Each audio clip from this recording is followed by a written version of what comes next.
ரெண்டாவது அதிகாரம் 42 அப்போஸ்தலர்களால் செய்யப்பட்ட அநேக அற்புதங்களும் அடையாளங்களும். இதில் வந்து குறிப்பாக எதுவும் சொல்லப்படல. ஆனால் நோக்கம்னு பார்த்தீங்கன்னா கடவுள் மீது ஒரு பயம் ஏற்பட. யாராவது வாசிங்க 2:42. அப்போஸ்தலர் 2:42. அவர்கள் அப்போஸ்தலருடைய உபதேசத்திலும் அந்யோன்யத்திலும் அப்பம் விற்கிறதும் ஜெபம் பண்ணுவதிலும் உறுதியாக இருக்கின்றார்கள். எல்லாருக்கும் பயம் உண்டாயிற்று. அப்போஸ்தலர்களாலே அநேக அற்புதங்களும் அடையாளங்களும் சேர்த்து 43. ஓகே, 43. விசுவாசிகள் ஒருமித்திருந்து சகலத்தின் அது வேண்டல. 43 பார்த்தீங்கன்னா அநேக அற்புதங்கள் போட்டிருக்கு. ஆனால் என்ன அற்புதங்கள்னு போடலை. அதனால் குறிப்பாக அந்த அற்புதங்கள் மூலமாக பயம் ஏற்பட்டு அவங்க தினசரி சேர்றாங்கன்னு சொல்லி பார்க்குறோம். அப்புறம் தினம் தினம் இயேசு கூட்டத்தில் சேர்ந்த மக்கள் 47. எல்லாரும் வியாதியஸ்தர் எல்லாம் குணமாயிருப்பாங்க. அதனால அந்த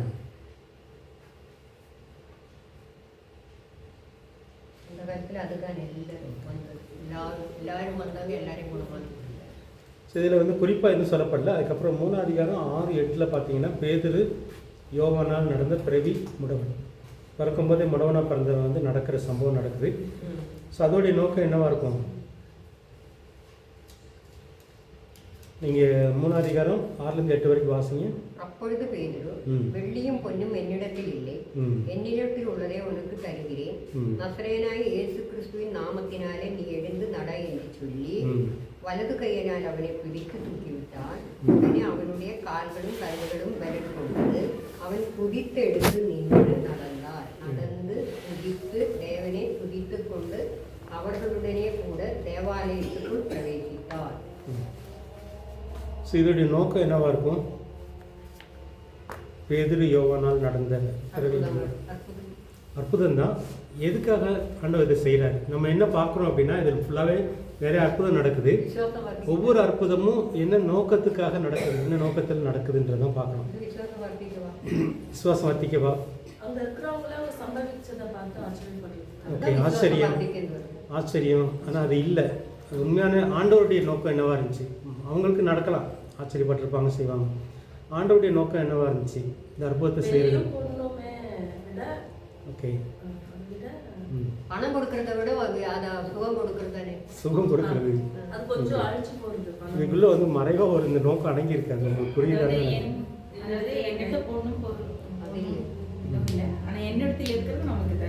அது என்னது? வரங்களில் தான் செய்கிறாரு. ஆனால் ஒரு சத்தியத்தை முக்கியப்படுத்துறாரு. அந்த காலகட்டத்தில் ரொம்ப ரொம்ப முக்கியம். இயேசு உயிரோடு இருக்கிறார். உயிர் திறந்த இயேசு உயிரோடு இருந்ததுனால தான் எங்களால் இது செய்ய முடிஞ்சிச்சு. ஸோ இதுதான் அதில் அடங்கியிருக்கிற ஒரு நோக்கம். இப்போ வந்து அதை எதை ப்ரூவ் பண்ண விரும்புகிறாங்கன்னா, நீங்கள் இயேசுவை கொண்டீங்க, அந்த இயேசு உயிரோடு இருந்துச்சாரு. அந்த உயிரோடு இருந்துச்ச இயேசு எங்களுக்கு அந்த வல்லமையை கொடுத்து செய்ய வைக்கிறார். நோக்கம் என்னன்னா, சும்மா இல்லை இயேசு நாமன்னு சொன்னால் புரியாது அவங்களுக்கு. இப்போ இது வந்து எப்போ நடக்குன்னா, இயேசு மரித்த ஒரு 2 மாதத்தில் நடக்குது. புரியுதா? இயேசு சிலுவையில் அடிக்கப்பட்டு ஒரு 2 மாதம் நடக்குது. ஸோ அப்போ உள்ள மக்களுக்கு எதை உறுதிப்படுத்தணும் அப்படின்னா, அவர் உயிரோடு இருக்கிறார். அவர் உயிரோடு இருந்துச்சதுனால தான் எங்களால் இவனும் நடக்க வைக்க முடிஞ்சிச்சு. ஸோ இதுதான் அதில் அடங்கியிருக்கிற நோக்கம். முக்கியமாக அப்போ நோக்கம்னு பார்த்தீங்கன்னா, இயேசு உயிரோடு இருக்கிறார், உயிர் திறந்த இயேசுவை முக்கியப்படுத்துகிறாங்க. இது அதுக்குள்ளே அடங்கியிருக்கும், அந்த வசனத்துலேயே வரும். நீங்கள் பார்த்தீங்கன்னா அது பொதுவாக நம்ம சொல்கிறது. ஆனால் இந்த சம்பவத்தை நம்ம யோசித்து பார்த்து இந்த நோக்கத்தை நம்ம புரிஞ்சுக்கிறோம். அடுத்தது பார்த்தீங்கன்னா, வசனத்தை கேட்டு விசுவாசித்த 5000 பேர்கள். இப்போ இதுக்கப்புறம் 5000 பேர் ரட்சிக்கப்படுறாங்க. இந்த முடவன் நடக்கிறான் பாருங்கள். அப்போது அந்த நோக்கம் நிறைவேறுது. இயேசு உயிரோடு இருக்கான்றதை நம்புகிறாங்க. மரித்த இயேசு உயிரோடு எழுச்சிட்டாரு, அவர் உயிரோடு எழுச்சதுனால தான் இந்த முடவன் நடந்தான் அப்படின்றதன் அடிப்படையில் இந்த 5000 பேர் நம்புகிறாங்க. இப்போ 3000 பேர் முதல்ல ரட்சிக்கப்படும் போது அவங்க வந்து அந்த அந்நிய பாஷையில் சுவிசேஷம் அறிவித்தல், பேதுருடைய பிரசங்கத்தினால மனம் குத்தப்படுதல். ஆனால் இங்கே வந்து பார்த்திங்கன்னா இந்த முடவன் நடந்த வச்சுட்டு இவர் பண்ணுற பிரசங்கம் இயேசு உயிரோடு தான் இருக்கிறாரு, அந்த உயிர்த்தெழுதலின் வல்லமையினால தான் அவங்களுக்கு நடக்க பண்ணணும்னு சொன்னதுனால இந்த 5000 பேர் வந்து ரட்சிக்கப்படுறாங்க. ஓகே, இயேசு உயிரோடு இருக்கிறார்ன்றது நம்ம அடையாளம் 5000 பேர் ரட்சிக்கப்படுது.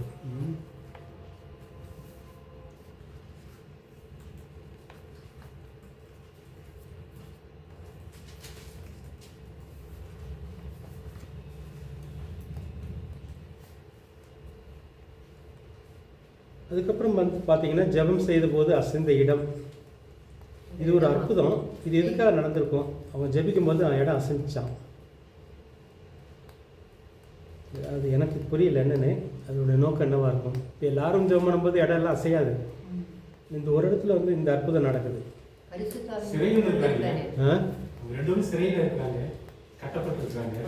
அது சிறை வேற, இது வந்து ஜெபிக்கும் போது 4:31 வசிங்க.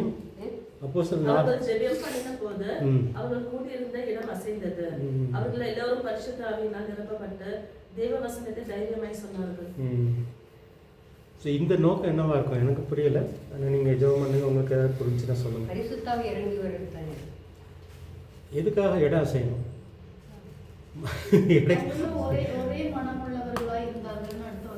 ஒரே மனமுள்ளவராய் ஒரு மனமா ஜெபிச்சனால ஒரு வல்லமை உணர்றதுக்காக. எனக்கு உண்மையிலே புரியல அது எதுக்காக இடம் அசைஞ்சு. முதல்ல வந்து முதல்ல அபிஷேகம் பெற்றப்போ வல்லமையை காற்று மூலமாக எல்லாரையும் கூப்பிட்டாங்க. எல்லோரும் வர்றதுக்காக அந்த காற்று வீசப்பட்டுச்சு. இங்கே வந்து அது என்ன நோக்கம் என்னவா இருக்குன்றது எனக்கு புரியல. நீங்கள் பலது நம்ம யோசிக்கலாம், ஆனால் இதோடைய கான்டெக்ட் நீங்கள் யோசிச்சு பாருங்க. அப்புறம் கடைசியாக சொல்லுங்கள், உடனடியாக சொல்லணும்னா இல்லை.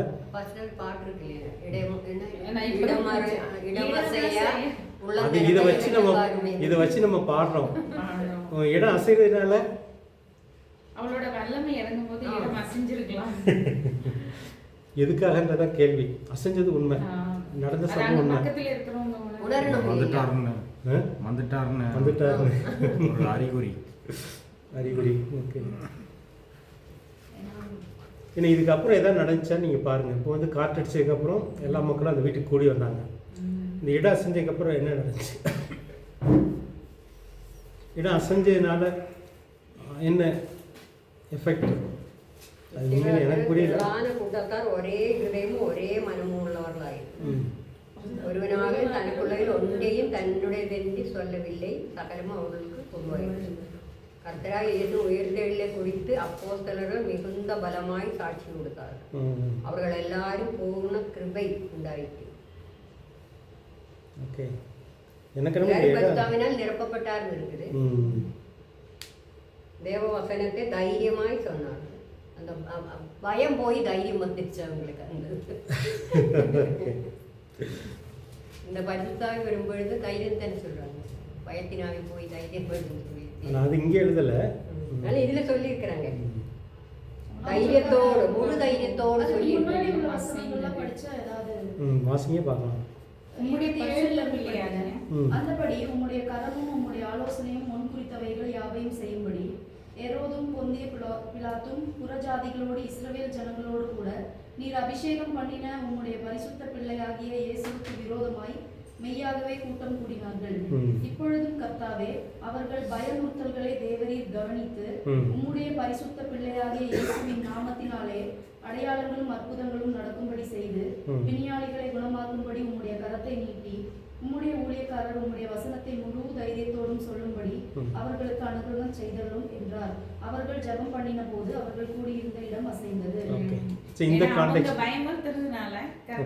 கான்டெக்ட்ல வந்து இடம் எதுக்காக அசைஞ்சு இங்க வாசிக்கும் போது எனக்கு ஒரு தோணுச்சு, அது ஓகேவான்னு பாருங்க. ஆனால் உங்களுக்கு என்ன தோணுச்சு? இப்போ வந்து நம்ம பார்க்கறது என்னன்னா இடம் அசைஞ்சதோடைய நோக்கம் என்ன? ஆல்ரெடி இவங்க வந்து ரொம்ப பயப்படுத்தி இருக்காங்க. அப்போ அதை விட நான் வல்லமையான நான் இவங்க வாசிக்கும் போது என் மனசுல தோண சொல்றேன். இவங்க இப்படிலாம் ஜெபம் பண்ண உடனே இடம் அசையுது. அப்போ என்ன ஆண்டவர் என்ன சொல்றாரு? அப்படியெல்லாம் சொல்லி ஜெபம் பண்றாங்க. ஜெபம் பண்ண உடனே இடம் அசையுது. அப்போ ஆண்டவர் என்ன சொல்றாரு? தேவ வசனத்தை தைரியமாய் சொன்னார். அவர் பரிசுத்த ஆவியினால் நிரப்பப்பட்டு தேவ வசனம் அவங்கள பயமுறுத்துனாங்க. ஓகே, இப்போ அந்த பயமுறுத்துறதை வச்சு இவங்க ஜெபம் பண்ணுறாங்க. ஜெபம் பண்ணவருடைய எண்டில் வந்து இடம் செய்யுது. அப்போ என்னவா இருக்கும்? பரிசுத்தாவினை தைரியப்படுத்தியிருப்பார். அவங்கள பார்த்து பயப்படாம தைரியமா சொல்லுங்க.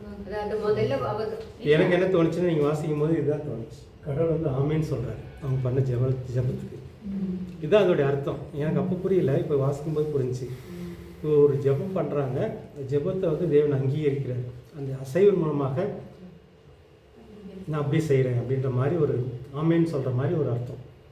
அதுதான் அதோடைய நோக்கம். புரியுது அவங்களுக்கு? இதுவாக இருக்கலாம், வேறு எதுவும் இருக்கலாம். ஆனால் எனக்கு தோணுது இதுதான். முதல்ல எதுவுமே தோணலை. நீங்கள் வாசிக்கும் போது தோணுது வந்து அவங்க பண்ண ஜெபத்துக்கு தேவன் வந்து ஆமேன்னு சொல்கிற மாதிரி இல்லை, அப்படி தான் நான் செய்கிறேன், அப்படி ஆகட்டும் அப்படின்ற மாதிரி ஒரு வேறு அர்த்தம்லாம் இல்லை. இதுக்கு வேறு அர்த்தம் இருக்கிற மாதிரி தெரியும். விட்டு கொடுக்க மாட்டாங்க. அவங்க பயமுறுத்தும் போது ஆமாம், நான் பகிரங்கமாக இருக்கிறேன் அப்படின்றத உறுதிப்படுத்துறேன். அவங்க ஜெபத்துக்கு ஆமேன்னு சொல்கிற மாதிரி அந்த இடம் செய்யுது. புரியுது தானே? ஓகே, அடுத்தது வந்து அனனியாவின் பொய்யை கண்டுபிடித்த பேதுரு. நம்ம ஏற்கனவே பேசிட்டோம். இது வந்து அற்புதம். அதாவது அனனியா வந்து பொய் சொல்கிறாருன்றது வந்து வேறு யாரும் சொல்லி கொடுத்து சொல்லலை, பேதுரு கண்டுபிடிச்சார். இது ஆவின் வரங்களில் ஒன்று. இது தான் ஞான வரங்கள்னு சொல்லுவாங்க. ஞான வரம். ஸோ இந்த ஞான வரம் தான் இப்போ செயல்படுது. இதோடைய நோக்கம் என்ன? அனனியா சொன்ன பொய்யை கண்டுபிடிக்கிறது பேர் என்ன நோக்கம்? அது நோக்கம் என்னவா இருக்கும்? இதுவும் ஒரு அற்புதம் தான்.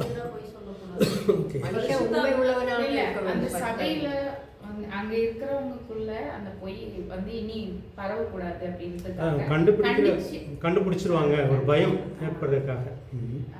விசுவாசிகள் மத்தியில் வந்து நம்ம பொய் சொன்னா, விசுவாசிகள் மத்தியில் நம்ம பொய் சொன்னா ஊழியக்காரங்க கண்டுபிடிச்சிருவாங்கன்ற ஒரு பயம் கூடாது, ஒரு எச்சரிப்பு. அது வந்து மரணத்தில் மூலமாக சொல்லலாம். அடுத்ததில் நீங்கள் சொல்லலாம் ஒரு எச்சரிப்பு. பரிசுத்த ஆவிக்கு விரோதமாக பொய் சொல்லக்கூடாது எச்சரிப்பு. தேவ பயம் சொல்லலாமா? தேவ பயம்.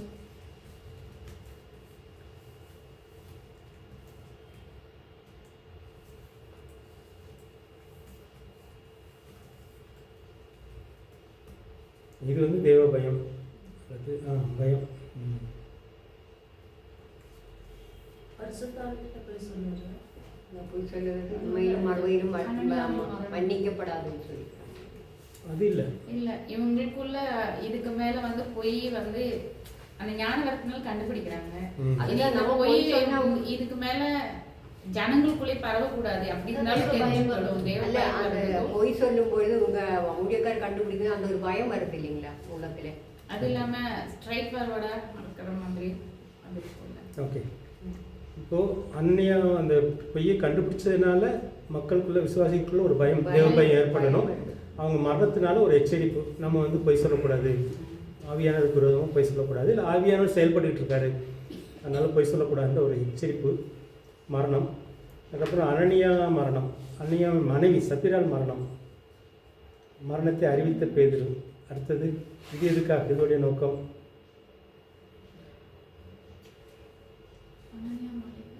அனனியா மனைவி சப்பிராலின் மரணத்தை அறிவித்த பேதுரு. இது ஒரு அற்புதமாக நம்ம பார்க்குறோம். முதல்ல வந்து அனனியாவுடைய மரணம்.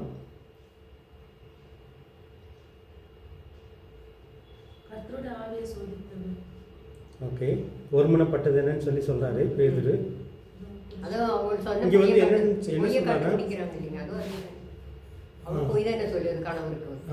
இங்க என்ன வர செயல்படுது? அப்போ நீ சாக போறன்னு தான் சொல்றாரு. இதுவும் ஒரு என்ன சொல்றது, தீர்க்க தரிசனம் தான் இது. இப்போ வந்து இவர் வந்து சபிக்கலாம் செய்யல, இவளுக்கு ஏற்பட போறது சொல்றாரு பேதுரு. இவர் சொன்னதுனால சாகலை, அவர் சாக போறது முன்கூட்டி சொல்றாரு. அவ்வளோதான். புரியுது தானே நான் சொல்ல வருது? இது வந்து தீர்க்க தரிசனம் வரந்தாங்க. அதிலே இதுதான் சொல்லுது, சபையில் எல்லாரும் இவர்களை கேள்விப்பட்ட மற்ற யாவரும் மிகுந்த பயம் உண்டாயிற்று.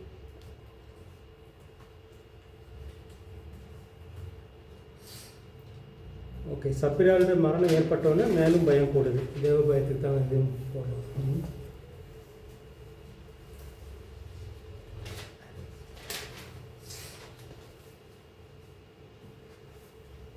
நீ எழுதணும்னு இல்லை, நான் உங்களுக்கு அனுப்புவேன். இதை அது ஒரு டேபிள் மாதிரி இருக்கும். அப்புறம் 5:12 பார்த்தீங்கன்னா அப்போஸ்தலர்களால் செய்யப்பட்ட மேலும் அநேக அடையாளங்கள் அற்புதங்கள். ஆனால் என்ன அடையாளங்கள் அற்புதங்கள் நமக்கு சொல்லப்படல.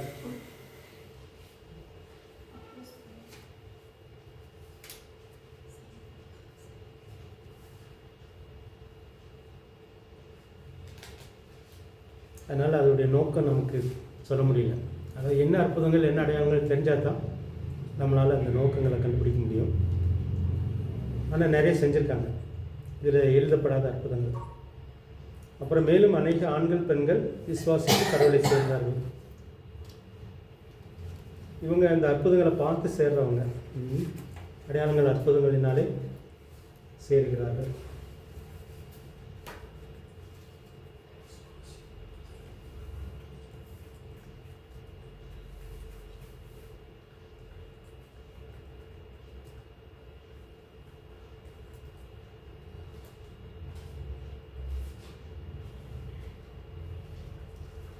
ஓகே, பேதுருவின் நிழல் பட்டு குணமான அநேக பேய் பிடித்தவர்கள், அநேக நோயாளிகள் பேய் பிடித்தவர்கள்.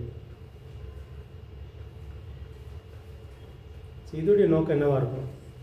இதை ஏன் ஆண்டவர் அனுமதிக்கிறாரு அல்லது செய்கிறாரு, செயல்படுகிறார்? பேதுருடைய நிழல் பட்டு குணமான அநேக நோயாளிகள் பேய் பிடித்தவர்கள். அதாவது வல்லமை, அதாவது ஆண்டவரோட பிள்ளைங்களுக்கு எல்லாம் வல்லமை இருக்கு அப்படின்றது வெளிப்படும். ஓகே, ஆண்டோடைய பிள்ளைங்க மேலே வல்லமை இருக்கு. நான் அவங்களுக்குள்ள ஆவியானவர் கிரியை செய்கிறாங்க. ஏன் நிழல்? விசுவாசம். விசுவாசம். அவர் பார்த்தா அந்த ஆண்டவர் மேல உள்ள விசுவாசத்தை அவர் மூலமா பெற்றிருக்காங்க. அவரு செய்த எல்லா அற்புதங்களும் அவருடைய சீடர்களும் செய்ய முடியும். அதனால முடியும். ஆனால் இயேசு நடந்து போகும்போது நிழல் பட்டு யாராவது சோமனாங்களா?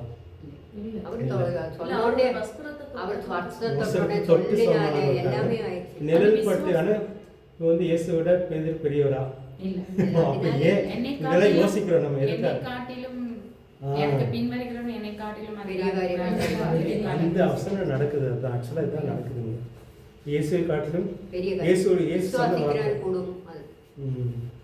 என்னை காட்டிலும் பெரிய காரியங்களை செய்வார்கள் அப்படின்னு சொன்ன இயேசுடைய வார்த்தை நிறைவேறுது.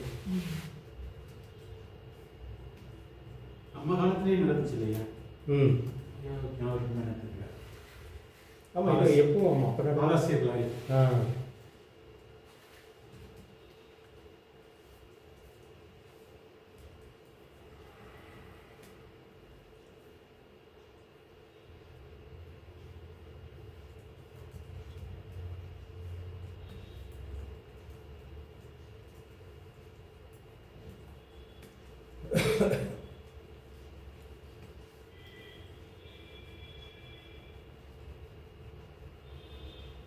அப்படி வார்த்தை நிறைவேறுது. இன்னொரு பக்கம் பார்த்தீங்கன்னா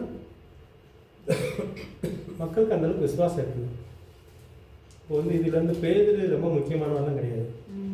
பேதுருடைய நிழல் முக்கியமும் இல்லை. ஆனால் யார் முக்கியம் இங்கே?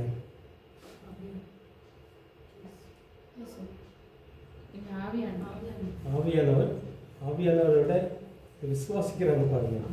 இப்போ வந்து எனக்கு இப்போ வந்து அங்கே வந்து இயேசுடைய ட்ரெஸ்ஸை பிடிச்சா குணமாகும் அவர் நம்பினதுனால தான் இந்த இப்போ வந்து நிழல் பட்ட குணமாகும் நம்புற ஒரு கூட்டம். இங்கே வந்து அந்த விசுவாசம், அந்த மாதிரி நிழல் பட்டா கூட போதும் எனக்கு சரியாகும்ன்ற நம்பிக்கை வருது பாருங்க ஒருத்தருக்கு. என்னாச்சு? அந்த நம்பிக்கை தான் எனக்கு செயல்படுத்துது.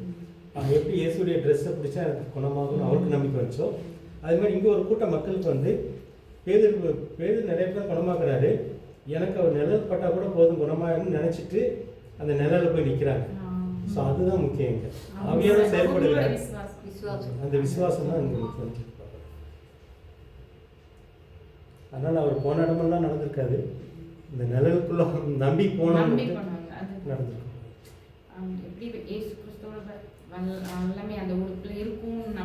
நம்பினாலும் அந்த நம்பிக்கை தான் அதை செயல்பாட்டுக்குள்ள கொண்டு வரும். அதே மாதிரி தான் இவங்களுக்கும் அந்த நிழல் பட்டா கூட எனக்கு சோமாயிரும்ன்ற மாதிரி நம்பிக்கையில் சிலர் போகிறாங்க. எனக்கு கிட்ட போக முடியல, அந்த மாதிரி நம்பி போனவங்களுக்கு அந்த சுகம் நடந்திருக்கு. ஓகே, அடுத்தது வந்து 5:19 பார்த்தீங்கன்னா சிறையில் அடைக்கப்பட்ட அப்போஸ்தலர்களை வெளியே கொண்டு வந்து விட்ட கடவுள் தூதர்கள். கடவுளை பிறந்து அவர்களை வெளியே கொண்டு வந்து அது நீங்கள் வாசிக்கணும், ஃபுல்லாக வாசிக்கலாம். நான் இதில் சுருக்கமாக அடிச்சிருக்கேன்னு நினைக்கிறேன். 5:19 வாசிங்க. கர்த்தருடைய தூதன் ராத்திரியிலே சிறைச்சாலையில் கதவுகளை திறந்து அவர்களை வெளியே கொண்டு வந்து, நீங்கள் போய் தேவாலயத்திலே நின்று இந்த வார்த்தைகளை எல்லாவற்றையும் ஜனங்களுக்கு சொல்லுங்கள். இதோட நோக்கம் என்னவா இருக்கும்? ஆண்டவர் ஏன் இந்த அற்புதத்தை செய்கிறாரு? ஜனங்களுக்கெல்லாம் அங்கே நடந்ததை சொல்லியிருக்காங்க. விடுதலையாக்கணும் ஜெயிலில். விடுதலை ஜெயில் கதவுகளை திறந்து விடுதலை அவர்களே எல்லாம் கூடும். எல்லாம் கூடும். பொதுவாக சொல்லல எல்லாம் கூடும். அவங்க வேலை என்ன? செய்யறது. அதாவது எருசலேம் இது நடக்கிறது யூத தலைவர்கள் அவங்க பிடிச்சி அடைச்சி வைக்கிறாங்க. யூத தலைவர்களுக்கு ஒரு செய்தியை சொல்ல விரும்புகிறார் ஆண்டவர் இது மூலமாக. யூத தலைவர்கள் தான் இவங்களை பிடிச்சி ஜெயிலில் அடைச்சி வைக்கிறாங்க. அவங்களுக்கு ஒரு செய்தியை சொல்ல விரும்புகிறார் இது மூலமாக. என்ன செய்தியாக இருக்கும்? எப்படி யோசிங்க.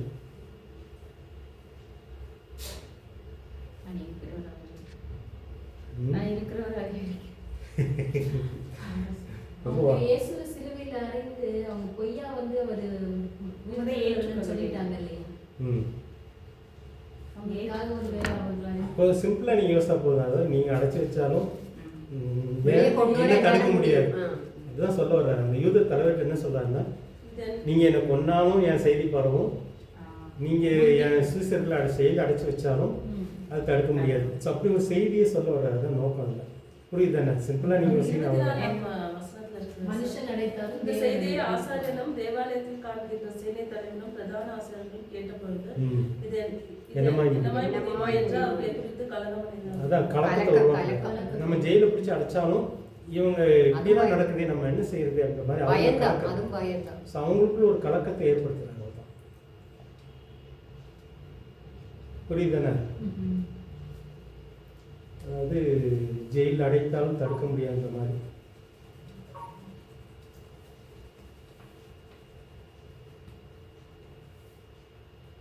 வல்லமை யாராலும் அடக்க முடியும்.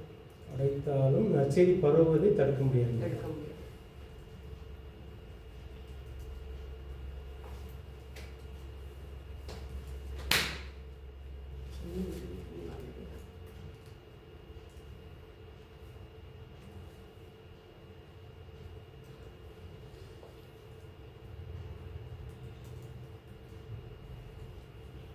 ஸோ ஆண்டவர் ஒவ்வொரு அற்புதம் செய்கிறதுலேயும் இந்த மாதிரி ஒரு சில நோக்கங்கள் இருக்கும். நம்ம அதை தெரிஞ்சுக்கிட்டோம் அப்படின்னா, இப்போ நம்மளை கொண்டு சில அற்புதங்களை செய்வார்.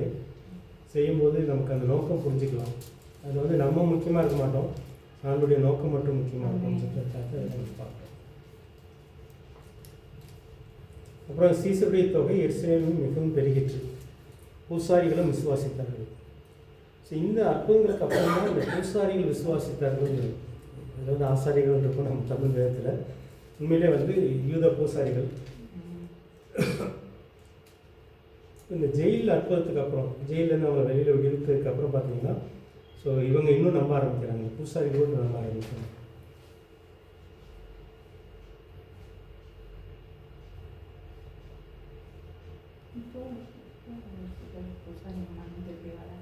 மனதிற்கு வராது. அது அவங்களுக்கு ஏற்ற மாதிரி சில அற்புதங்கள் நடக்கணும். அந்த மாதிரி தத்ரூபமாக கர்த்தர் வந்துட்டு அவங்கக்கிட்ட தரிசனமாக பேசிட்டேன். பிள்ளைகளை எப்படி தத்ரூபமாக பேசுகிறோம், நேரடியாக பேசுகிறேன். நாங்கள் சாட்சிக்கு மோகன் பிரார்த்தனைகளாக அப்படியே சாட்சி சொல்கிறாங்க. வந்துட்டேன் இந்த மாதிரி நான் வந்து நம்போதிரியாக இருந்தேன். கர்த்தனை எனக்கு ரொம்ப தத்ரூபமாக நான் இந்த ஜெபத்தின் மூலமாக கேட்டு அது எங்கள் வீட்டில் இருக்கவங்களாம் விசுவாச்சாங்க. நான் விசுவாசிக்கிறேன். நான் உங்களை துன்பப்படுத்துறவங்களாக தான் இருந்திருக்கேன். ஆனால் ஆண்டவர் என்னை மாற்றி இந்த அளவுக்கு எனக்கு கொண்டு வந்திருக்காங்க. அப்படியே ஏன்னா ஒரு சில இடத்துல வந்து எப்படின்னா அவங்க ப்ரேயர் மீட்டிங் அங்கே இருக்கும், ஆனால் இவங்க வீடு கொஞ்சம் தூரத்தில் இருக்கும். இந்த மீட்டிங்கில் அதை கேட்ட அந்த சுவிசேஷம் அவங்களுக்குள்ள ஒரு மாற்றத்தை கொண்டு வந்தாங்க. அந்த மாதிரிலாம் பேசிச்சு. நான் வந்து சாதாரண மக்களுக்கு ஒரு அற்புதம், பூசாரிகள் வரணும்னா அவங்களுக்கு ஒரு சில அற்புதங்கள். அதுக்கப்புறம் வந்து ஸ்தேவான் முகம் தேவதூதன் முகம்போடு இருப்பதை பார்த்தவர்கள் வந்து ஸ்தேவானை கல்லறிஞ்சு கொள்றதுக்கு முன்னாடி இந்த சம்பவம் நடக்குது 6:15. இது ஒரு அற்புதம் தான். ஸ்தேவானுடைய முகம் வந்து அந்தளவுக்கு ஆணுக்கு என்ன நோக்கமாக இருக்கும்?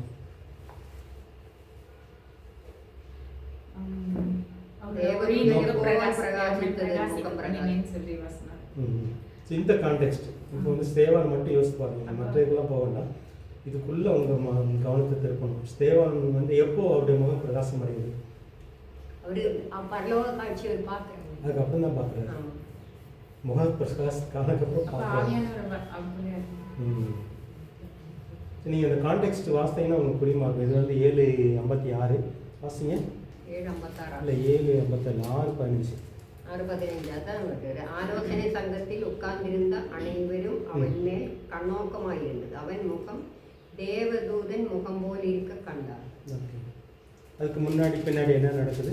எப்படின்னா நசரேயனாக அந்த இயேசு அந்த ஸ்தலத்தை அழித்து போட்டு மோசே தமக்கு கொடுத்த முறைமைகளை மாற்றுவதென்று இவன் சொல்ல கேட்டோம் என்று. அது அவன் மேல் ஸ்தேவான் மேலே சொல்கிற குற்றச்சாட்டு. ஸ்தேவானுடைய பிரசங்கம் எங்கே ஆரம்பிக்குது? எந்த வசனத்தில்? 7ஆம் அதிகாரம். 7ஆம் அதிகாரம்.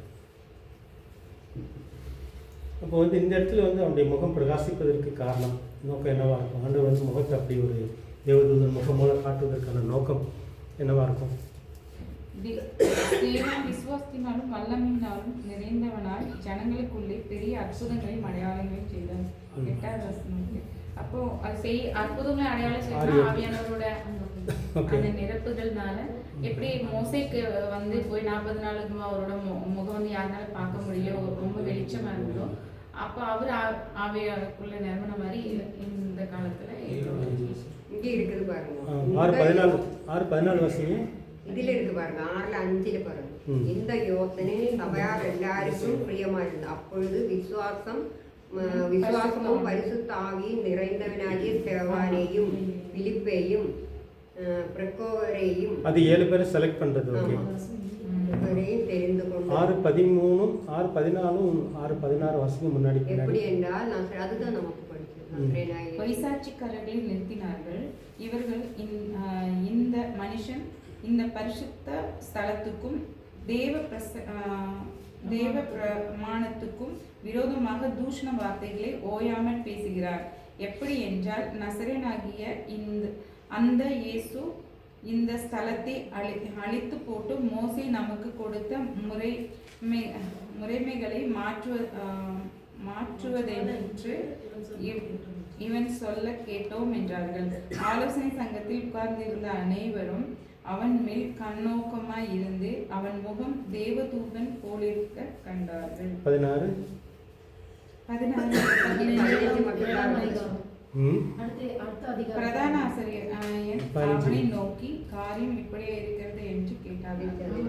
ஓகே, ஸோ இங்கே நம்ம கான்டெக்ஸ்ட் பார்த்தோம்னா ஸ்தேவான் வந்து இயேசு தான் மேசியான்னு சொல்லி பிரசங்கம் பண்ணுறாரு, நிறைய ப்ரூஃப் பண்ணுறாரு. அப்படி பண்ணும்போது அவனை எதிர்த்து பேச முடியல நிறைய பேருக்கு. பேசின ஞானத்தையும் ஆவியையும் எதிர்த்து நிற்கிறவர்களால் கூடாமல் போயிட்டு எதிர்த்து பேச முடியல. அதனால பொய் சாட்சியை கொண்டு நிறுத்துறாங்க. இவர் வந்து இந்த எருசலேம் ஆலயத்தை வந்து இடிக்கிறதா அந்த காரியத்தை வந்து பொய் சாட்சியை நிறுத்துறாங்க. இப்போ 7:1 வாசிங்க அப்படின்னா ஒரு பிரசங்கம் ஆரம்பிக்கிறார் இல்லையா? அந்த ஆபிரகாம்லேருந்து ஆரம்பிச்சு சொல்கிறார்ல, 56 வரைக்கும் அந்த பிரசங்கம் தான் இருக்கும். 52 ஓகே, 7ஆம் அதிகாரம் ஃபுல்லாகவே அவருடைய பிரசங்கம். ஸோ கான்டெக்ட் இதுதான். இந்த கான்டெக்ட் படி பார்க்கும்போது ஸ்தேவானுடைய முகம் தேவதூதன் முகம் போல் இருப்பதை பார்த்து எதுக்காக இந்த ஒரு அற்புதம் நடக்குது என்னவா இருக்கும்? இந்த கான்டெக்ஸ்டில் நீங்கள் யோசிச்சு பாருங்க. அதாவது ஸ்தேவான் வந்து இயேசு பற்றி நற்செய்தி சொல்கிறாரு, அவரை யாரும் ஏற்று பேச முடியல, அந்தளவுக்கு ஞானமாக இருக்கிறாரு. அதனால் அவர் மேலே ஒரு பொய் குற்றச்சாட்டு சொல்கிறாங்க, சொல்லி அவரை வந்து கொல்லணும். ஸோ அந்த நேரத்தில் தான் ஸ்தேவானுடைய முகம் பிரகாசமாகுது. விசுவாச கனப்படுத்துறது. ஓகே, ஸ்தேவானுடைய விசுவாசத்தை வந்து கனப்படுத்தினால முகம் பிரகாசிக்கப்படுதா? இது ஒரு கேள்வி. அங்க உள்ளவங்க பொய் சொல்லி இவரை மாட்டி விடலாம் அப்படிங்கிற மாதிரி இருக்கும்போது ஒரு முகம் பிரசனத்துல இருக்கு, பயம் உண்டாகுது. அங்கேயும் பயம் தானே வரும். இப்போ பார்த்த பயந்து வந்து அவங்கள கொல்லாமலாம் போயிருக்கணும். ஆனால் இவங்க வந்து கொள்றாங்களே, கல்லறிந்து கொள்றாங்க.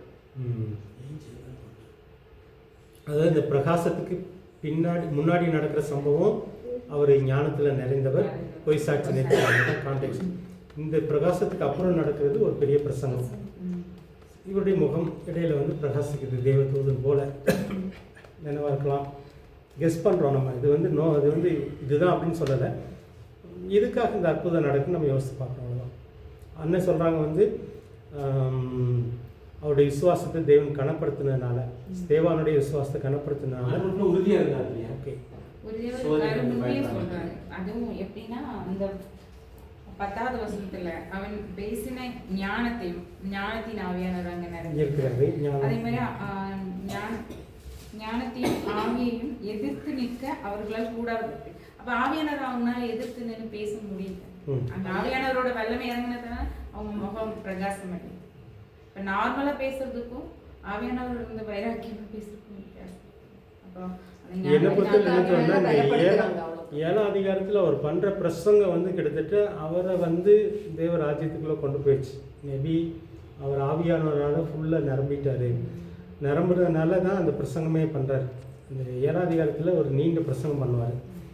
ஸோ இது வந்து ஆவியானவருக்குள்ளே அவர் ஃபுல்லாக நிரம்பினதை காட்டுறதுக்கா அப்படின்ற மாதிரி ஒரு இதை தோணுச்சு. அந்த பிரகாசம் நீங்கள் வந்து மோசேயுடைய முகம் பிரகாசிக்கப்பட்டது எங்கே அப்படின்னா, அவர் தேவன்கிட்ட பேசிகிட்டு இருக்கும்போதே அந்த தேவ பிரசனத்தில் இருக்கிறதுனால முகம் பிரகாசிக்குது.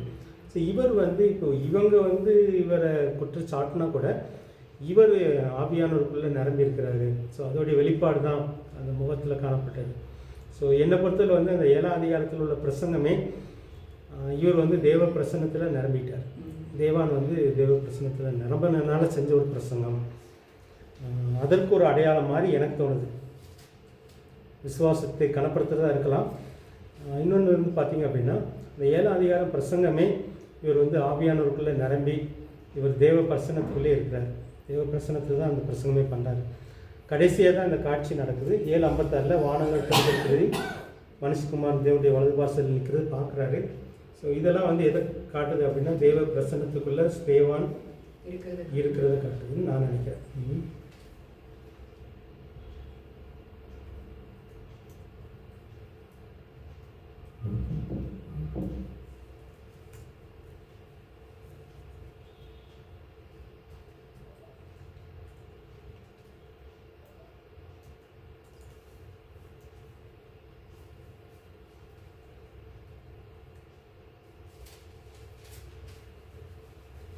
ஸோ தேவ பிரசன்னத்தில் நிறைஞ்சு தான் அந்த பிரசங்கம் பண்ணுறாரு. இந்த பிரசங்கத்தின் முடிவில் வந்து எல்லாருமே அவரை கல்லறிய போகிறாங்க. 7:56 அப்போ அவர் பார்த்த காட்சி தான் வானங்கள் தெரிந்திருக்கிறதையும் மனுஷகுமாரன் தேவனுடைய வலது பாசத்தில் இருக்கிறதையும் பார்த்த ஸ்தேவான். ஸோ இதோடைய நோக்கம் எதுவாக இருக்கும் அது வாசங்க. 7:56 வானங்கள் திறக்கிறதையும் மனுஷகுமாரன் திறந்திருக்கிறதையும் மனுஷகுமாரன் தேவனுடைய வலது பாசத்தில் நிற்கிறதையும் காண்கிறேன் என்றார்.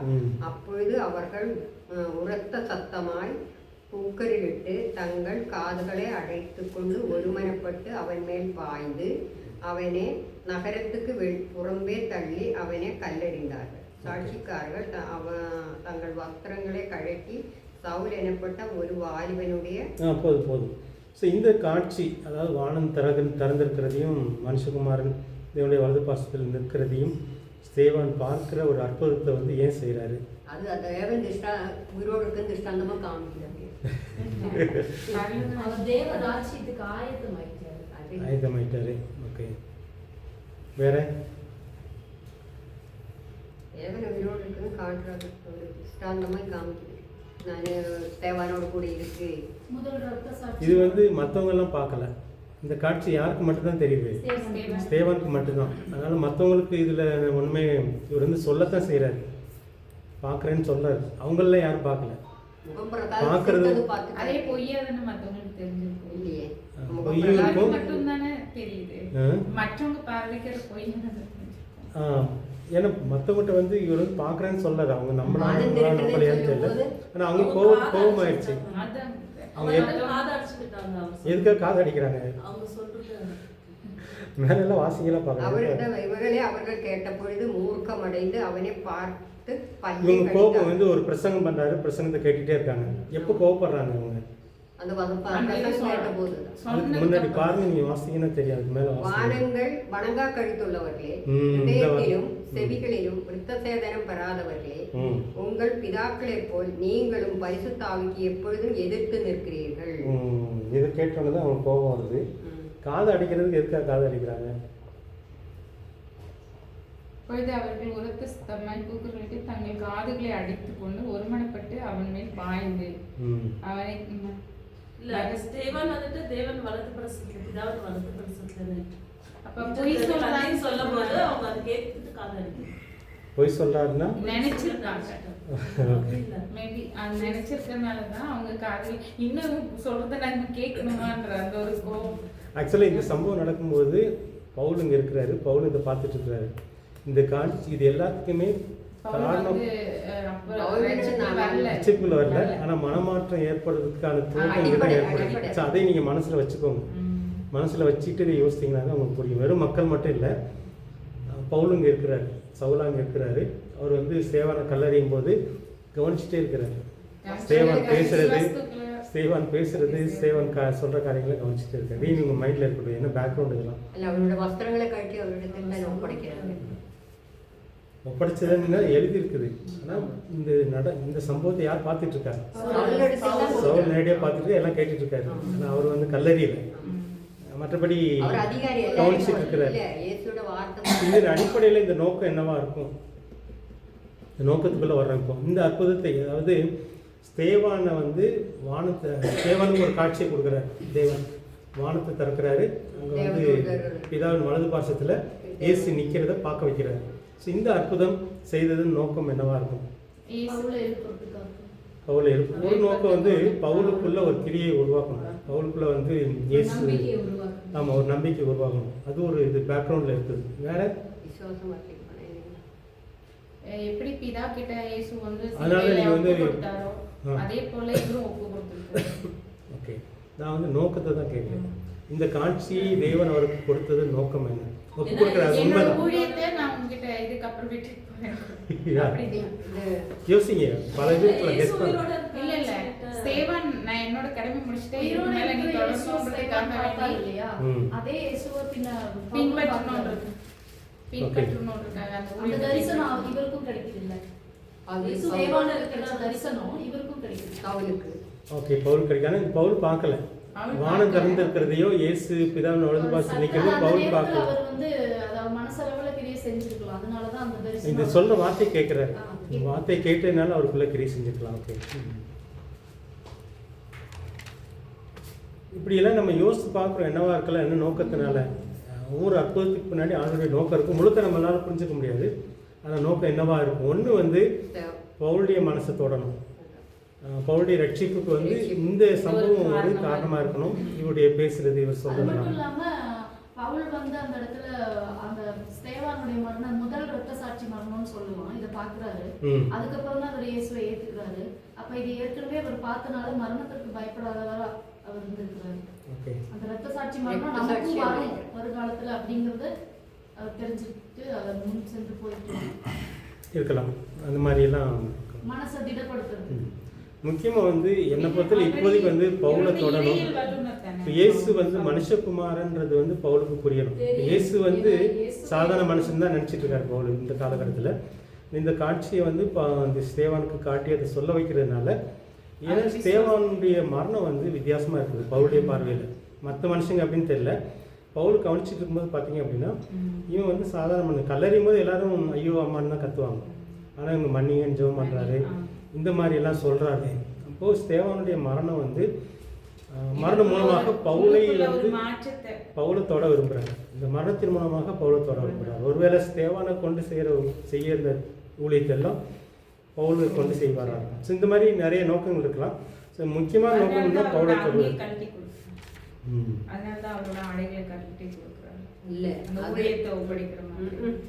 அது வந்து இயேசுவோட நாமத்தை அறிவிக்கிறவங்களோட எல்லாம் கொல்றதுக்கு அதிகாரம் வந்து பவுல் தான். ஏன் அங்கேயே கட்டி யார் அங்கேயே பேசிடலாம்?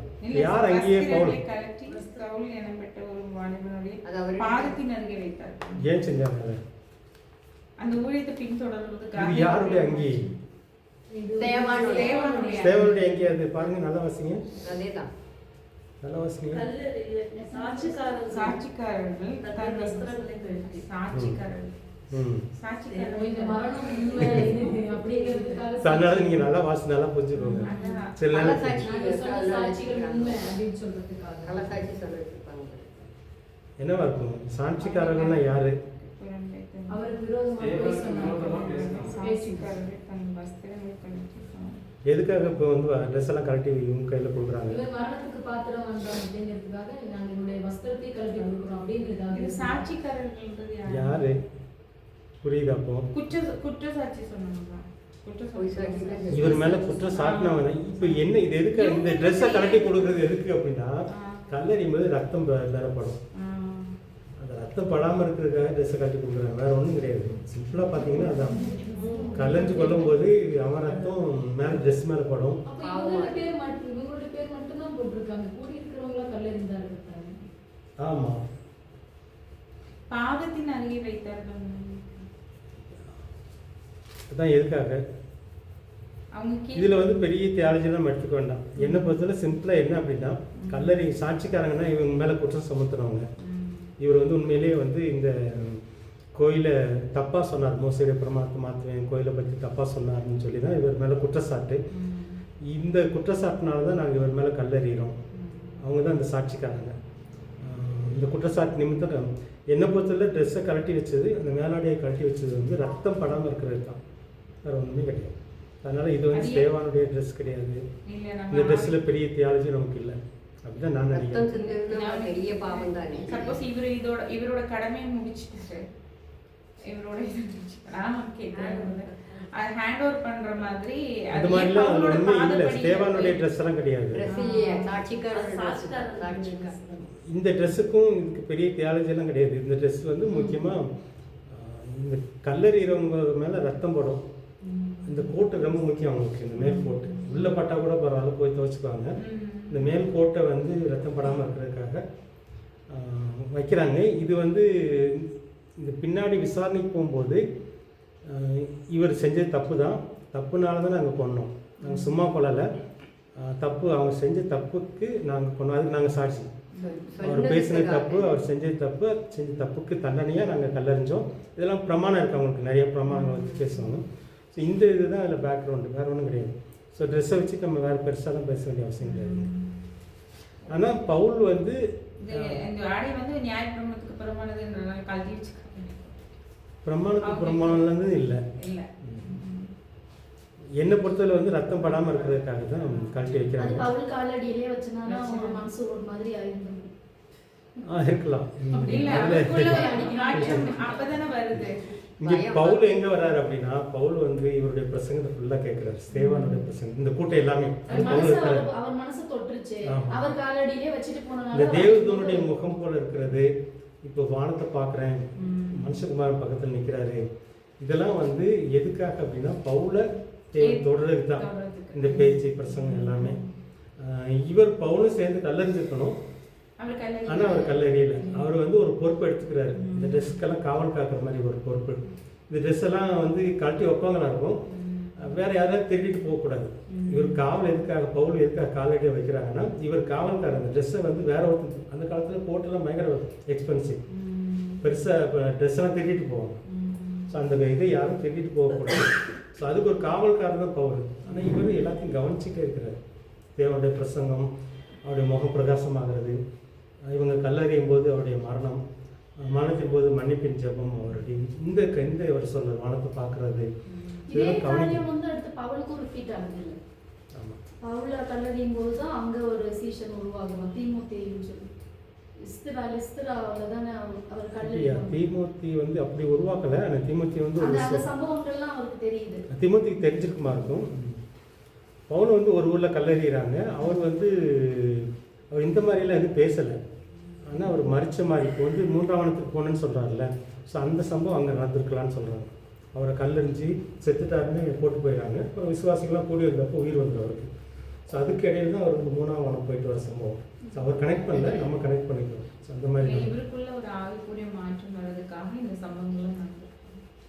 முக்கியமாக வந்து இந்த நோக்கம் சவுளுடைய மரணத்தில் வந்து அவருடைய தேவதூதன் போல முகம், இந்த வானத்தை பார்க்குறது, மனுஷகுமாரனை பார்க்குறது. அது வரைக்கும் பவுல் வந்து இயேசு ஒரு சாதாரண மனுஷனாக நினச்சிட்டு இருக்கிறாரு.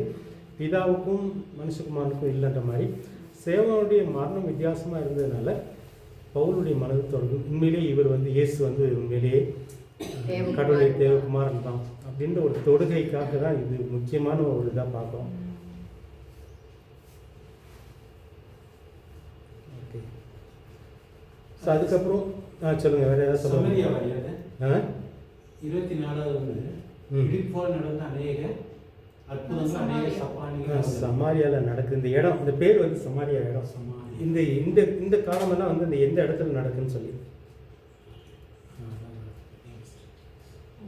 எருசலேமுக்கு மேல வந்துச்சு இல்லையா?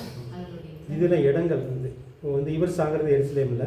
ஸோ இப்போ தான் வந்து எல்லாமே சிதறடிக்கப்படுறாங்க, சமாரியாவுக்கு போகிறாங்க. இது வரைக்கும் 7ஆம் அதிகாரம் வரைக்கும் சம்பவங்கள் எல்லாமே எருசலேமில் தான் நடக்குது. அடுத்த அற்புதம் பிலிப்புவால் நடந்த அநேக அற்புதங்கள், அநேக சப்பானிகள் நடந்தது. ஸோ ஸ்தேவானுடைய மரணத்துக்கு அப்புறம் எல்லாருமே சிதறடிக்கப்படுறாங்க. ஸோ அதுதான் பிலிப்பு வந்து சமாரியா போகிறாங்க. பிலிப்பு இது என்ன அற்புதம்லாம் தெரியல நமக்கு. சப்பானிகள் நடந்தாங்கன்னு இருக்குது சமாரியாவில். ஸோ இந்த நோக்கங்கள் பிலிப்புவால் நடந்த அற்புதங்கள், சப்பானிகள் நடந்ததெல்லாம் எதுக்காக இருக்கும்? சமாரியாவில் நடக்குது இது. இதோடைய நோக்கம்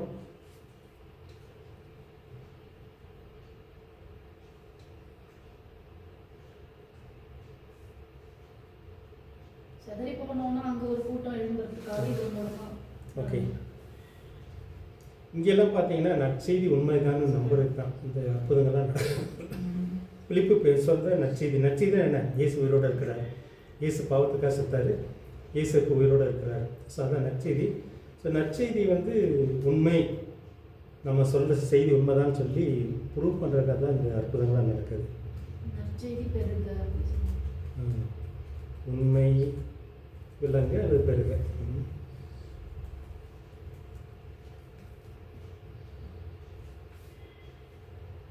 அப்புறம் அதே சமாரியாவில் நடக்கிற சம்பவம், மாயவித்தைக்காரன சீமோன் உட்பட அநேகர் விசுவாசித்து புருஷரும் ஸ்திரீகளும் ஞானஸ்நானம் பெற்றார்கள். ஸோ இங்கே தான் மாயவித்தைக்காரன்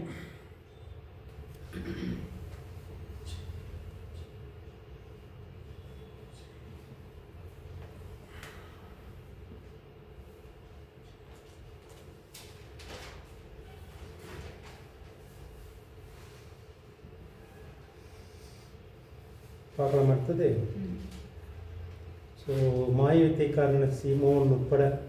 ஏன் சீமோனை வந்து முக்கியப்படுத்துகிறாங்க மாயவித்தைக்காரனை? இது சமாளியம். பணம் கொடுத்து கேட்குறாங்க. அவன் அங்க நிறைய வித்தையெல்லாம் செஞ்சு அங்க உள்ள மக்கள் எல்லாம் மயக்கி வச்சிருந்தாங்க. ஓகே. அதனால அவனை தூக்கிட்டாங்க. பணம் கொடுத்து பரிசுத்தாவே கேட்குறாங்க. அது அந்த சம்பவம் இங்கே இல்லைன்னு நினைக்கிறேன். பணத்தினாலே வரத்தை, தேவனுடைய வரத்தை பணத்தினாலே சம்பாதித்து கொள்ளலாம் என்று நீ நினைத்தபடியால் உன் பணம் உன்னோடு கூட நான். அதுக்கு முன்னாடி நடக்குது. இப்போ வந்து அதுக்கு முன்னாடி வந்து விசுவாசி ஆயிரும்.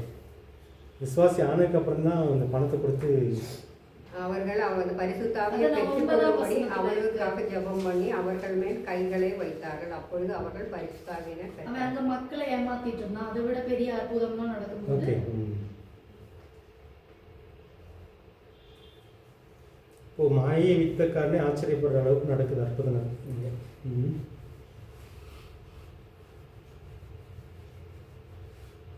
அவன் அநேக காலமாய் தன்னுடைய மாய வித்தியினால் அவர்களை பிரமிக்க பண்ணினதினால் அவனை மதித்து வந்தார்கள் ஜனங்கள். தேவனுடைய ராஜ்யத்துக்கும் இயேசு கிறிஸ்துவனுடைய நாமத்துக்கும் ஏற்றவர்களை குறித்து பிலிப்பு பிரசங்கித்ததை அவன் விசுவாசித்த போது புருஷனும் ஸ்திரீகளும் ஞானஸ்நானம் பெற்றார்கள். அவர்கள் விசுவாசித்தார்கள். ஸோ அங்கே நடந்த அற்புதங்கள் வந்து மந்திரவாதியை ஆச்சரியப்படுத்துகிற மாதிரி இருக்குது. ஓகே. அதனால தான் அவனும் வரான்.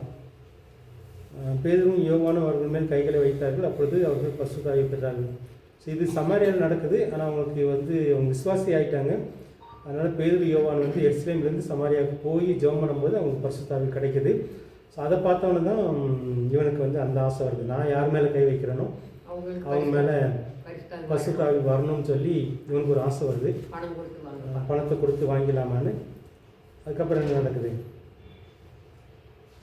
தேவதனுக்கு முன்பாக செவ்வையாய் இராதபடியார் அந்த விஷயத்தில் உனக்கும் பாகமும் இல்லை பாவமும் இல்லை. ஆகையால் நீ வந்து துர்குணத்தை விட்டு மனம் திரும்பினா தேவனை நோக்கி வேண்டிக்கொள், அப்பொழுது உனக்கு எனக்கு மன்னிக்கப்படும். மன்னிக்கப்பட்டாதானே எல்லா பாவங்களும் மன்னிக்கப்படும்.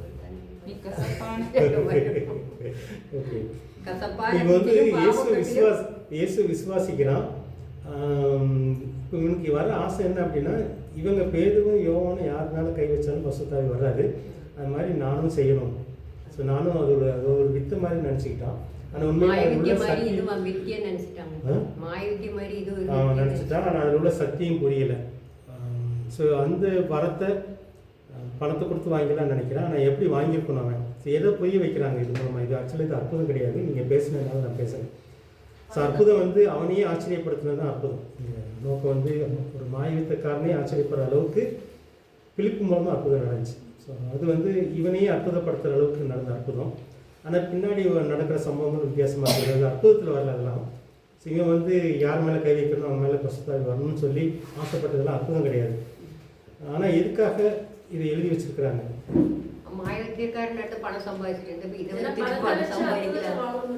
பணத்தை வச்சு இந்த அற்புதத்தை வாங்கி இன்னும் கொஞ்சம் பணம் சம்பாதிக்கலாம் அப்படின்றதான். ஆனால் ஆவியானவர் எதுக்காக வர்றாரு?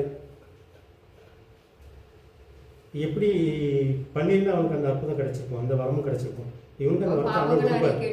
இப்போ பேதுருக்கும் யோவானுக்கும் ஆண்டவர் வந்து கைகளை வச்சோன்னா ஆவியானவர் வர மாதிரி வரத்தை கொடுத்த மாதிரி இவனுக்கும் கொடுக்கலாம், மாயவித்தைக்காரன் சீமனுக்கும் கொடுக்கலாம்.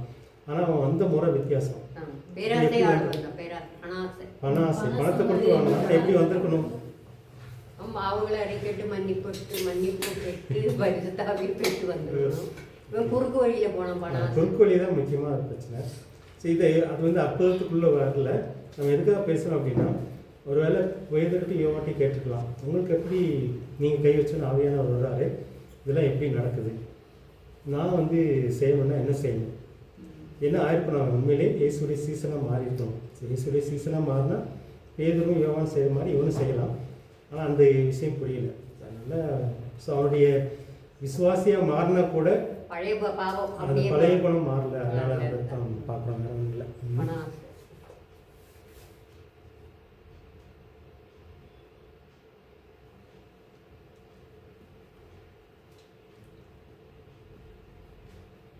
முழுமையான மன திரும்புதல் கிடையாது. முழுமையான மன திரும்புதல் இல்லை. பழைய பாவம் விட்டு போகல, ஜென்ம பாவம். முழுமையான ஸோ அவன் வந்து அந்த அற்புதத்திலே இருக்குது, அந்த மேஜிக் மாதிரி ஏதாவது பண்ணுற மாதிரி இருக்குது. பரிசுத்தாவியை வச்சு மேஜிக் பண்ணி சம்பாதிக்கலாம்னு நினச்சிட்டோம். இது நமக்கும் ஒரு கருத்து தான். ஆனா அந்த மாயவித்தக்காரனே சொன்னாங்க, நீங்க கர்த்தரை எனக்காக கர்த்தரை வேண்டிக் கொள்ளுங்கள் என்றார். அதுக்கு சீமோன், நீங்க சொன்ன காரியங்களில் ஒன்றுகளுக்கு நேரிடாதபடிக்கு எனக்காக கர்த்தரை வேண்டிக் கொள்ளுங்கள் என்றார். அந்த பழைய குணம் இருக்கிறதுனால உனக்கு வந்து பிரச்சனை தான் அப்படின்னு சொன்னோடனே உனக்குள்ள ஒரு இது பயம் வருது. ஆண்டவர் ஏதாவது செஞ்சிருவாரோன்ற பயம் தான் இருக்குது. அதுக்காக ஜெபம் பண்ணுறான். ஸோ அதை பற்றி அது அற்புதத்துக்குள்ளே வராதனால ரொம்ப டிஸ்கஸ் பண்ண வேண்டாம். அடுத்தது வந்து இந்த கைகளை வைக்கிறதுனால ஆவியானவர் வர்றாரு. ஸோ இதோடைய நோக்கம் என்னவாக இருக்கும்? பேதுரும் யோவானும் வந்து இப்போ சமாரியா வந்து கைகளை வைக்கிறாங்க விசுவாசிகள் மேலே. ஸோ இதோடைய நோக்கம் என்னவாக இருக்கும்? ஆண்டவர்னால எல்லாருக்கும் அற்புதம் செய்ய முடியும். ஓகே, மற்றவங்க பரிசுத்தாவி பெற்றுக்கொள்ளணும் சொல்லி. ஓகே, பெற்றுக்கொள்ளணும்.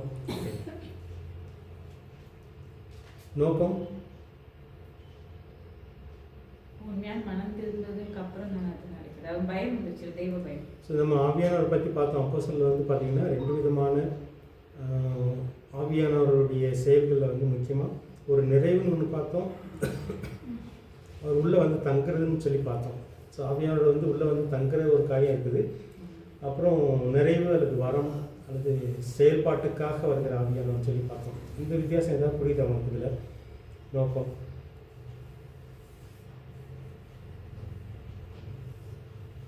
கைகளை வைக்கும்போது ஆவியானவர் வர்றாரு. இப்போ விசுவாசிச்சு தான் வச்சிருப்பாங்க. அவங்கள போல நானும் ஆகணும்னு சொல்லி தானே அந்த ஒரு இதில் ட்ரை பண்ணுறேன். நான் கேட்குறது வந்து இந்த மேலே ஞானஸ்தானம் பெற்றப்போ அவருக்குள்ள ஆவியானவர் வரலையா, இங்கே கைகளை வச்சவொன்னே ஆவியானவர் வராரே ஏன்? இதுக்கிடையில மனமாற்றம் நடக்குது. எது நடக்குது? பண ஆசையே இருந்தது. இது வந்து ஆக்சுவலாக அதில் ஒருத்தன் தான் சீமோன். நிறைய பேர் வராங்க. வந்து சமாரியில் வந்து கிட்டத்தட்ட ஆயிரக்கணக்கான பேர் வந்திருப்பாங்க. அதில் ஒருத்தன் தான் சீமோன். சீமோனுக்கு மட்டும் பயம் வந்துச்சு. பரிசுத்தாவியை பெறாதவங்க இயேசுடைய ஞானஸ்தானத்தை அவங்க பெறணும். பரிசுத்தாவி இல்லை அவங்ககிட்ட, அவங்களும் எவ்வளோ ஓகே. பரிசுத்தாவி இல்லை, ஞானஸ்தானம் பெற்றோன்னு பரிசுத்தாவி இல்லைன்னு கிடைக்காம போயிடுச்சு பாரு. அப்போ அவர் கைகளை வச்சு அப்படி இருக்கு பாருங்க. அவர்கள் மேல் இது இருக்கு. அவர்கள் பரிசுத்தாவியை பெற்றுக்கொள்ளும்படி இது இல்லை. அதுக்கு மேலே அவர்கள் வந்த பொழுது அவர்களில் ஒருவனும் பரிசுத்தாவியை பெறாமல் கர்த்தராகிய இயேசுவின் நாமத்தினாலே ஞானஸ்நானத்தை மாத்திரம் பெற்றிருந்ததை அவர்கள் கண்டு அவர்கள் பரிசுத்தாவியை பெற்றுக்கொள்ளும்படி அவர்களுக்காக ஜெபம் பண்ணி அவர்கள் மேல் கைகளை வைத்தார்கள். அப்பொழுது அவர்கள் பரிசுத்தாவியை பெற்றார்கள். ஓகே. இதில் உள்ளது என்ன அப்படின்னா, மறுபடி பறக்கிறதுக்கு பரிசுத்தாவியானவர் வேணும். நம்மளை மறுபடி பறக்க வைக்கிறது பரிசுத்தாவியானவர். அது மட்டும் இல்லை, ஒரு நிறைவு வேணும். ரெண்டு விதமான அனுபவத்தை பற்றி நம்ம ஏற்கனவே பேசியிருக்கிறோம். இது வந்து நீங்கள் நிறைவை பெறன்னு சொல்லி பார்த்துக்கோமா. இந்த நிறைவு எதற்காக, அந்த பரிசுத்தாவினாலே நம்ம மறுபடி பிறக்கிறது. இந்த ரெண்டு சம்பவங்கள் நீங்கள் ஞாபகம் வச்சுக்கணும். இயேசு கிறிஸ்து உயிர்த்ததுக்கப்புறம் அவர்கள் மேல் ஊதி ஆவி பெற்றுக்கொள் என்றார். வந்து இயேசு கிறிஸ்து உயிரோடு இருந்ததுக்கப்புறம் ஒரு வாரத்திலே இது செய்கிறார். ஆனால் 40 நாள் கழித்து அவர் மேலே போகும்போது சொல்கிறாரு, இன்னும் 10 நாள் வெயிட் பண்ணுங்கள், ஆவியானவர் அவங்க மேலே வருவார். இப்போ ரெண்டு அனுபவம் நம்ம பார்க்குறோம். இயேசு ஊதி பரிசுத்தாவியை பெற்றுக்கொள்ளுங்கள் என்றார். அப்புறம் ஆவியானவர் வருவார் பெந்தைக்கோஸ்து நாளில். இப்போ ரெண்டு அனுபவம் நம்ம பார்க்குறோம். இப்போ ஞானஸ்நானம் எடுக்கும்போது அவங்க மறுபடி பகிர்ந்துறாங்க. அது ஆவியானுடைய செயல் தான். ஆனால் ஆவியானுடைய நிறைவு வந்து இங்கே கை வச்சோன்னே நடக்குது. ஸோ அதுதான் நான் இங்கே பார்க்குறோம். அங்கே எப்படி பெந்தைக்கோஸ்து நாளில் வந்து நிறைய வருது 120 பேர் மேலே அந்த முழுக்கு இயேசு வந்து ஞானஸ்நானம் கொடுக்குறவர். இதை நம்ம எப்படி பார்த்தோம் அப்படின்னா, முதல்ல நீங்கள் மறுபடி பிறக்கிறது வந்து ஆவியானவர் இயேசுக்குள்ளே பிறக்க வைக்கிறார். இந்த நிறைவு எங்கே வருது அப்படின்னா, இயேசு வந்து ஆவியானவருக்குள்ளே முழுக்கிறார். இயேசுடைய ஞானஸ்நானம் இது. புரியுது தானே? ஸோ இந்த ரெண்டு வித்தியாசம் இங்கே நடக்குதுன்னு சொல்லி நான் தியானிக்கிறேன். ஸோ அதுதான் பார்க்குறோம். இவங்க வந்து ஒரு நிறைவுக்குள்ளே வரணும். இப்போ வந்து இயேசு முழுக்கிறார். இயேசு வந்து ஆவியானவருக்குள்ளே ஒரு முழுக்க கொடுக்குறாரு. இயேசு கொடுக்குற ஞானஸ்நானத்தில் தான் இந்த சம்பவம் நடக்குது. இது வந்து நம்மளை வந்து ஆவியினால ஸ்நானம், ஆவினால ஒரு நிறைவு, ஆவினால ஒரு செயல்பாடு, அந்த ஒரு அனுபவத்துக்குள்ளே கொண்டு வராங்க.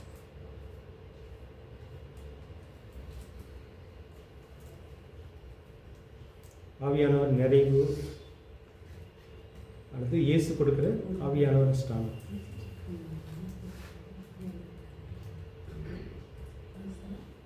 ஆவியானவருக்குள்ள முழுக்கு.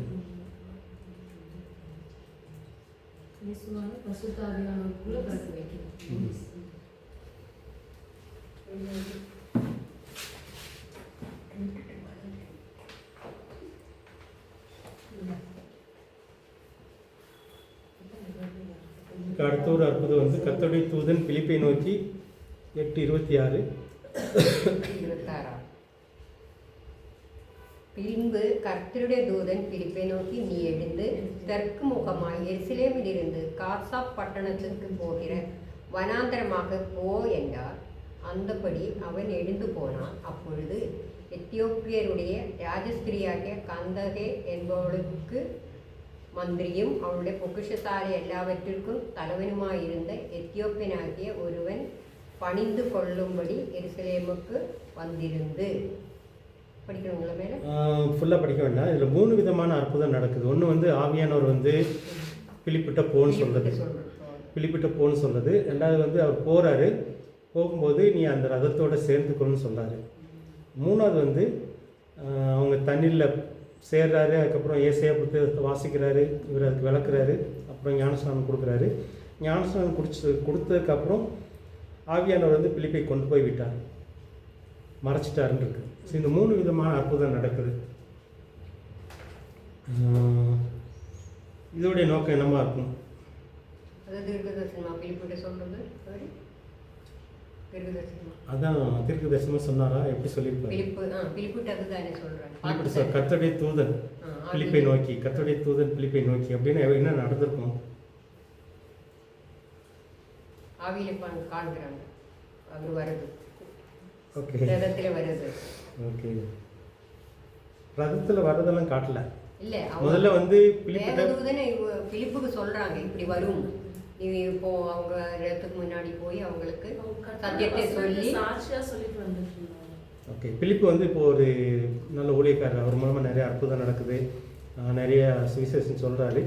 இதுக்கு இடையில நடக்கிற ஒரு சம்பவம் இது. கர்த்தருடைய தூதன் பிலிப்பை நோக்கி இவருக்கு எத்தியோப்பா மந்திரிக்கு ஒரு தெளிவு கிடைச்சிருக்கு. அந்த தீர்க்க தரிசனத்தை விலைக்கு ஏசாயா அந்த புத்தகத்தை விலைக்கு சொல்றதுனால அவருக்கு ஒரு தெளிவு கிடைச்சிச்சு. அதனால தான் ஞானஸ்தானம் எடுத்துட்டாரு. ஓகே, உடனே அங்கே தண்ணி இருந்ததுனால ஞானஸ்தானம் எடுத்துட்டாரு. அப்போ அவருக்கு ஒரு தெளிவு.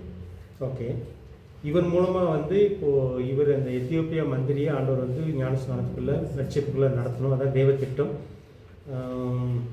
தேவ தூதன் வந்து எப்படி நடந்திருக்கும், நீங்கள் உங்களுக்கு எப்படி தோணுது? இப்போ வந்து இவங்க தீர்க்க தரிசனமா அப்படின்னு கேட்குறாங்க. இப்போ வந்து தேவ தூதர் வந்து பிலிப்பிட்ட நேரடியாக காட்சி அளித்திருப்பாரா, இல்லை கனவுல வந்திருப்பாரா, இல்லை தரிசனத்தில் பார்த்துருப்பாரா? தேவதூதன் வெளிப்படுத்தணும். எப்படி நடந்திருக்கும்? ஸோ இந்த அற்புதம் வந்து ஏன் நடக்குது, எப்படி நடக்குதுன்ற மாதிரி தான் யோசிக்கிறோம். இது இப்போவும் நடக்குமா இந்த மாதிரிலாம்? பிலிப்பு செஞ்ச மாதிரி, பிலிப்பை கொண்டு செஞ்ச மாதிரி ஆண்டவர் நம்மளை கொண்டு செய்வாரா? கர்த்தருடைய தூதன் வருவானா, இந்த பக்கம் போ, இந்த ஆளை நீ மீட் பண்ணு. ஓகே, நம்ம உள்ளத்துல உள்ளத்துக்குள்ள பேசிக்கிட்டே இருந்தாங்கன்னா வருகிற காரியங்களை அவருக்கு அறிவிப்பது இருக்கிறாங்க இல்லையா? இல்லை, நம்ம சிலப்போ வந்து சோர்ந்து போயிருப்போம். யாராவது தூதர் மூலமா சந்திக்கிற மாதிரி அன்னைக்கு திடீர்னு நமக்கு எதிர்பார்க்காம ஊழியக்காரங்களே நம்ம வந்து சந்திக்குவாங்க. அவங்களுக்கு குறிச்ச நினைவு முன்னாலே நமக்கு வரும். ஜஸ்ட் நம்ம ரொம்ப நாளுக்கு அப்புறம் அவங்கள குறிச்ச ஒரு சின்ன சிந்தனை வரும். கடைசியில் பார்த்தா அன்னைக்கு ஈவினிங்குள்ள அவங்கள சந்திக்கிற மாதிரி இருக்கும். அது கூட ஆவியான ஒருவேளை தேவதூதன் வராமல் இருக்கலாம், ஆனால் நமக்குள்ள ஒரு ஏவுதலை ஆண்டவர் சொல்லலாம். நீ இங்கே போ, இந்த ஊருக்கு போ, இந்த இடத்துக்கு போ, இந்த குடும்பத்துக்கு போ. மறிக்கிற தருவாயில் அந்த நேரத்தில் வந்து ஊழியக்காரர் அனுப்பி அந்த அவங்க மரண தருவாயிலேருந்து காப்பாற்றப்பட்டிருக்காங்க. ஸோ இங்கே வந்து நோக்கம் பார்த்தீங்கன்னா எத்தியோப்பிய மந்திரியை வந்து ரட்சிப்புகள் நடத்தணும். அதான் நோக்கம், ஆண்டோடைய நோக்கம். ஸோ அது சிம்பிளாக சொல்லிடலாம். ஒருவேளை தேவதூதனை நம்ம நேரடியாக பார்க்கணுன்னா கூட நம்ம ஆவியில் ஏவப்படலாம். நான் நிறைய கேட்டிருக்கேன், நிறைய சாட்சியெல்லாம் கேட்டிருக்கேன். சில ஊழியக்காரங்களுக்கு போய் இந்த காணிக்கை கொடு அப்படின்ற மாதிரி ஆண்டவர் சில கொண்டு போய் கொடுக்க வச்சிருக்கிறாரு. அவங்களுக்கு வந்து ரொம்ப கஷ்டத்தில் இருப்பாங்க. சரியான நேரத்தில் நிறைய சாட்சி நிறைய கேட்டிருக்கேன். அந்த மாதிரிலாம் செய்வார் ஆண்டவர். ஆனால் நோக்கம் பார்த்தீங்கன்னா இங்கே எத்தியோப்பிய மந்திரி வந்து மேப் வச்சு அந்த பழைய மேப் இருக்குல்ல, இப்போ பிலிப்பு இருக்கிற இடத்தையும் எத்தியோப்பியா மந்திரி வந்து அந்த வனாந்திர வழியா போறது ஸ்ட்ரைட்டா போனா அவர் போகிற இடத்துக்கு போயிடலாம். அந்த ஆசாப்னு சொல்றாங்கல்ல, அந்த இடத்துக்கு போயிடலாம். ஆனா இந்த வழியில சுத்தி கொண்டு போவார். அந்த மேப் பார்த்தோம்னா இன்னும் கொஞ்சம் கூட ஓகே ஓகே. இப்போ நமக்கு வந்து நோக்கம் தான். நோக்கம் பார்த்தீங்கன்னா சிம்பிளாக இதில் புரிஞ்சுக்கலாம். எத்தியோப்பிய மந்திரியை வந்து ரட்சிப்பு நடத்துகிறோம். அவர் வந்து தேவனை தேடுறாரு, ஆனால் உண்மையிலே அவர் புரியலை. அதுதான் நோக்கம் சொல்லி பார்த்துக்கோம்.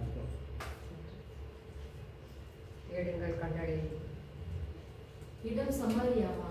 ஆமாம், சமாரியாவில்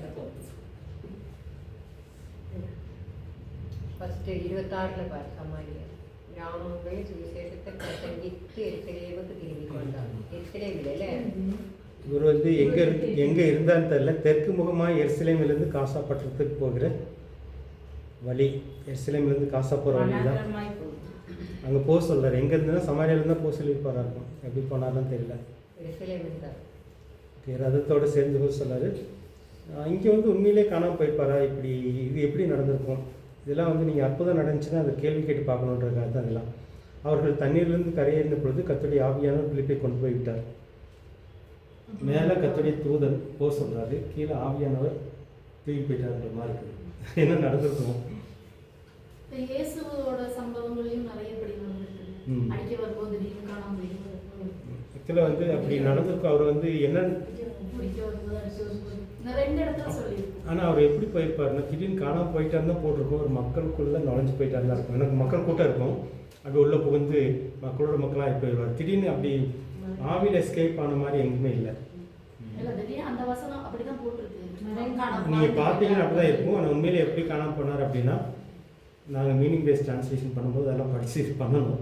பண்ணும்போது எப்படி போடணும், திடீர்னு காணாமல் போகிறதில்ல கிடையாது. அவர் கூட்டத்தில் நுழைஞ்சிருப்பார். மக்கள் கூட்டமாக இருப்பாங்க. இது வரைக்கும் தனியாக தெரியும் ஏசு எங்கே நிற்கிறாருன்னு. அந்த மாதிரி ஆகும்போது இப்போ அவங்க வந்து இவர் கல்லறிய போகிறாங்க இந்த மாதிரி தெரிஞ்ச உடனே இவர் மக்களோட மக்களாக கலந்துருவார். அந்த மாதிரி இதிலே அப்படி போட்டிருக்காங்க, அவர்கள் தண்ணீரிலிருந்து கரையேறுற பொழுது கர்த்தருடைய ஆவியானவர் பிலிப்பை கொண்டு போய் விட்டாங்க. அதுதான் கேள்வி. நம்ம வந்து கேட்டு பார்க்கலாம் எப்படி போயிருப்பாரு அப்படின்றதான். மேலே வந்து ஒரு தூதன் காட்சி அளித்து போன்னு சொல்கிறாரு. ஒரு வேளை தூதன் காட்சி அளித்திருக்கலாம், அது நமக்கு தோன்ற மாதிரி இதயத்தில் தோணிருக்கலாம் போக சொல்லி. இங்கே வந்து பார்க்கும்போது ஆவியானவர் பிலிப்பை கொண்டு போய் விட்டார். இல்லை எலியாவை எல்லாம் கொண்டு போனார் இல்லையா, அதுக்கு அதை போய் கொண்டு போயிருப்பாங்க. இல்லையா மேலே கூட்டிகிட்டு போனார். ஓகே, எப்படிலாம் இருக்கும், இதோடைய நோக்கம் என்னவாக இருக்கும்? அப்புறம் பார்த்தீங்கன்னா தன் வழியிலே போனால் அவன் தான் வழியில் போயிட்டான்.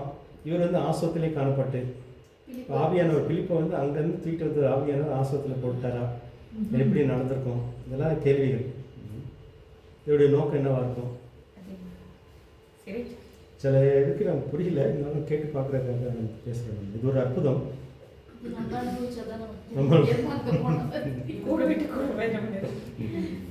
இயற்கையில் பார்க்கும்போது நமக்கு இது ஒரு என்ன நமக்கு ஆச்சரியமாக இருக்குது. ஆவியான என்ன செஞ்சிருப்பாரு, அவரை என்ன பிலிப்பை உடம்போட தூக்கி போய் ஆஸ்பத்திரியில் விட்டுட்டாரா, நமக்கு தெரியல. இது வரைக்கும் வந்து அவர் மனுஷனாக நடந்து தான் போகிறாரு. வந்து அவர் ரதத்தில் போகிறாரு, இவர் நடந்து போகிறாரு, போய் சேர்ந்து கொண்டாரு, சேர்றாரு. ஞானஸ்நானம் வரைக்கும் ஓகே. ஞானஸ்நானம் எடுத்தோன்னு வேற ஒரு சம்பவம் நடக்குதுங்க. திடீர்னு பிலிப்பை வந்து மறைச்சிட்டாரு. ஸோ நமக்கு புரியல, சில கைண்ட்ஸ் புரியல விட்டுலாம். நம்ம ஆண்டோட்ட கேட்டு பார்க்கணும், கேட்டு பாருங்க. ஆனால் உண்மையிலேயே புரியல நோக்கம் என்னவா. தண்ணிக்குள்ள இருந்து எல்லாம் முடிச்சு எந்திரிச்சு வர்றதுக்குள்ள இது நடக்குது. நீங்கள் நோக்கம்னு பார்த்தீங்கன்னா ஒருவேளை அந்த எத்தியோப்பிய மந்திரி வந்து பிலிப்பை வணங்க ஆரம்பிச்சிருக்கலாம். பிலிப்பை வந்து கடவுள் மாதிரி நினைக்க ஆரம்பிச்சிருக்கலாம். ஸோ அதுக்காக மறைச்சிருக்கலாம் பிலிப்பை. இந்த மாதிரி நோக்கங்கள் தான் நம்ம யோசிக்கணும். இப்போது கொர்நேலியை பார்த்த உடனே பேதுரு காலை விழுவார். அதுக்கப்புறம் நீ விழாதப்ப நான் ஒன்று மாதிரி மனுஷன் தான் விழுவார். இந்த மாதிரி ஒருவேளை இந்த எத்தியோப்பிய மந்திரி வந்து ஞானஸ்நானம் எடுத்ததுக்கப்புறம் பிலிப்பு வந்து ஒரு மாதிரி தேவதூதன் மாதிரியே தேவன் மாதிரியே கூட நினச்சிட்டு ஏதாவது செஞ்சுருக்கலாம். அதுக்காக மறைச்சாரா அப்படின்றதுலாம் தெரியல. ஸோ இந்த மாதிரி நோக்கங்கள் பார்த்தீங்கன்னா ஓரளவுக்கு அதுக்காக இருக்கலாம். வந்து பிலிப்பு ஒரு சாதாரண மனுஷன் தான். அவர் சந்தோஷத்தோட போகிறாங்க.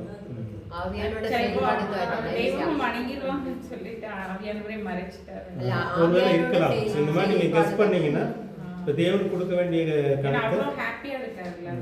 ஆனால் அவர் மனசில் ஆவியானவர் நிறைய கொடுத்துட்டாரு. ஆனால் தேடி பார்க்குறாரு இவர். ஆக்சுவலாக வந்து எத்தியோப்பிய மந்திரி வந்து இந்த பிலிப்பு எங்கே அப்படின்னு தேடுறாரு. இருந்தாலும் ஒருவேளை இந்த நோக்கமாக இருக்கலாம். ஒருவேளை பிலிப்பு வந்து அங்கே இருந்திருப்பார் அப்படின்னா ஒருவேளை அவரை பெரிய ஆளாக நினச்சி அந்த மாதிரி ஏதாவது செஞ்சுருக்கலாமோ, அதுக்காக மறைச்சாரான்னு தெரியல. ஸோ அந்த மாதிரி இருக்கலாம் அதுக்காக. ஆனால் முழுமையான நோக்கம் நமக்கு தெரியும்.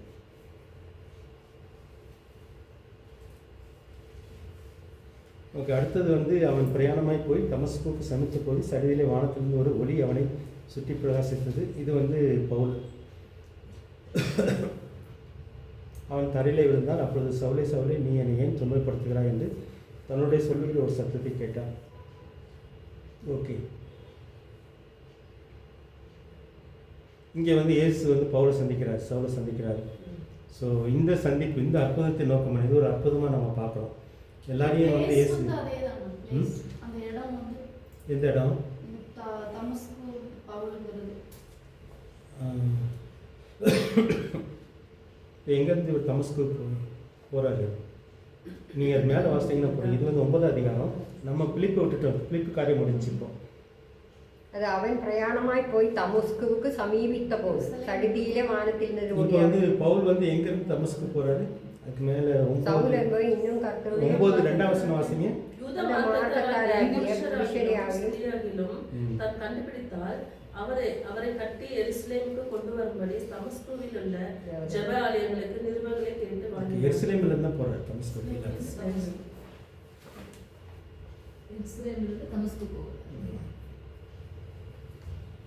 பவுல் ஆகலையே, சவுல் தானே அப்போ. ஆமாம், அப்போ சரி. பவுலும் சவுலும் ஒன்று தான் பேர். பேரு ஆக்சுவலாக வந்து அல்ல, அபிஷேகம் பெற்றவர் தானே சவுலா? அப்படிலாம் ஒன்றும் அப்படிலாம் ஒன்றும் இல்லை. அப்படியா? சவுல் வந்து எபிரேய பேர், அதுதான் correct. பவுல் வந்து கிரேக்க பேர். கிரேக்க பேர். எப்படி மேசியான்றது வந்து கிரேக்க பேர், சரி மேசியான்றது வந்து எபிரேய பேர், கிறிஸ்துன்றது வந்து கிரேக்க பேர். கிரேக்க. அதே மாதிரி தான் சவுல் வந்து எபிரேய பேர், பவுல் வந்து கிரேக்க பேர். ஓ, அப்படியா? நான் நினைச்சது இதில் வந்து ரட்சிப்பு மனமாற்றத்துக்கு சம்பந்தம் கிடையாது, பேர் மாற்றம். அப்படிலாம் நீங்க நினைக்கிறது இல்ல, நம்மள எல்லாம் அது நினைச்சிட்டு நிறைய நிறைய பிரசங்கிமார் செய்யறது அப்படி அப்படிதான். சொல்லிட்டாங்க. அவர் ரட்சிக்கப்பட்ட முன்பு வந்து சவுலு, அவர் ரட்சிப்பா இருந்த பிறகு பவுல் அப்படிலாம் இல்லை. இதுதான் அவர் அப்படிதானே தவறானதை அவர் சொல்றாரு. ரட்சிக்கப்படுறதுக்கு முன்னாடியும் பவுல் தான் சவுலே பவுலாக்கின தேவன். அப்படி பிரசங்கம் பண்ணுவாங்க. அது உண்மையிலேயே அப்படியே கத்துடைய வார்த்தையில் அப்படிங்க ரெண்டு மொழிகள் அர்த்தம் பார்த்தீங்கன்னா இதுதான். சவுல் வந்து எபிரேய மொழியில், கிரேக்க மொழியில் பவுல். ஓகே, ஸோ இந்த அற்புதத்தின் நோக்கம் என்ன? பவுலை மட்டும் அது சவுல் மட்டும் வித்தியாசமாக இயேசு சந்திக்கிறாரே ஏன்? அவன் வைராகியமா இருந்தല്ലേ அவருடைய மதத்தின் மேலே. அப்போ அவனை பிடிச்சிட்டாங்க. கட்சி தேர்தல்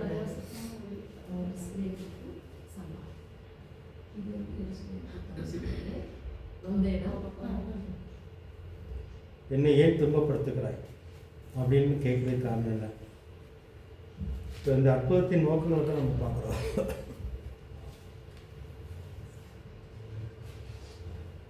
நிறைய பேர் தான் கொண்டுட்டு இருந்தாங்க. இயேசு கிறிஸ்து ஓகே. சொன்னவங்க தான் கொண்டுட்டு இருந்தாங்க. அவர் வந்து எதிர்ப்பு அவ்வளோ இயேசுடைய எதிர்பார்த்து சீடர்களை துன்பப்படுத்துறது வந்து தன்னை துன்பப்படுத்துறதாக இயேசு சொல்றது புரிய வைக்கணுமால. உண்மையிலே இயேசுடைய சீடர்களை துன்பப்படுத்துறது இயேசு துன்பப்படுத்துறதுக்கு சமம்னு சொல்லி புரிய வைக்கணும். ஸோ அது ஒரு நோக்கம் அந்த வார்த்தைக்கு. அதுல இயேசோட அந்த பிரசங்கிற பரப்பக்கூடாதுன்னு சொல்லிட்டு தான் இவங்க எல்லாம் கொலை பண்றாங்க. எப்படி? இயேசோட ராஜ்யத்தை பிரசங்கிக்கிறாங்க இல்லைங்களா, ம். அவங்களுக்கு அதுக்கு தடை தானே செய்யறாங்க. ம். ஸோ நம்ம வந்து இந்த காட்சி இந்த பேச்சுக்குரிய நோக்கம் என்னவா இருக்கும்? நான் உயிரோட தான் இருக்கிறேன் அப்படின்னு சொல்லி ஒன்று வந்து ஒளி பிரகாசம் ஏன், இன்னொன்று வந்து ஏன் என்னை துன்பப்படுத்துறாரு. ஒன்று வந்து வீடியோ, இன்னொன்று ஆடியோ. அதான் நான் உயிரோட தான் இருக்கிறேன், என்னோட சீஷர்களையும் துன்பப்படுத்துறேன் Okay. அப்படிங்கிறது புரிய வைக்கிறது. புரிய வைக்கிறது. ஏன்னா அவர் ஏற்கனவே சேவன் மரணத்தை பார்த்துட்டாரு. ம். அவர் சொன்னதெல்லாம் இப்போ அதுக்கு reveal ஆயிடுச்சு. கனெக்ஷன் கிடைக்குது இப்போ. என்னை துன்பப்படுத்துவதற்கு சமம். உலக இருக்கிறது உனக்கு கடினமா?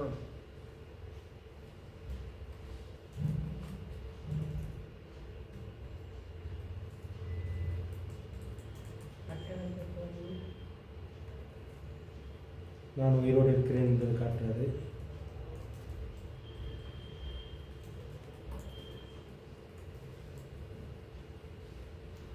ஒளி வந்து இருக்காங்க. ஏன் இந்த விதமான ஒரு அற்புதம்? அவரை சுற்றி ஒரு ஒளி பிரகாசிக்குது. அவர் எல்லாரையும் பிரகாசிக்கிற மெய்யான ஒளிதானே. எல்லாம் stable ஆனால் பவுலுக்கு வந்து பிரகாசிக்கிற ஒளி இல்லை, கண் பார்வை குருடாகி போயிடுச்சு. போயிடுச்சு. கண் பார்வை போயிடுச்சு. அந்த ஒளி வந்து ஒளியை பார்த்து கண் பார்வை போயிடுச்சு. அந்த அளவுக்கு வல்லமை அவரு. அவருக்குள்ள ஒரு மாற்றம் இருக்கு. அவருக்குள்ள ஒரு மாற்றம் இருக்கு. அது 3 நாள் ஒளி இல்லாம தான் இருந்தேன். அப்ப அந்த 3 நாள், அந்த ஒரு 3 நாளைக்கு உள்ள அந்த அது ஒரு அடையாளமா அப்படின்னா காட்டுது. அவர் அதை நிதானிச்சு அந்த 3 நாள்ல யோசிச்சு நிறைய காரியங்களை நிதானிச்சிருக்க மாட்டாரு. பிளஸ் அந்த அனனியாவுக்கு அந்த தீர்க்க தரிசனம் இப்போ அந்த நிறைவேறும். ஒளிக்கும் பார்வை பறிப்பதற்கும் ஒரு கனெக்ஷன் இருக்குது.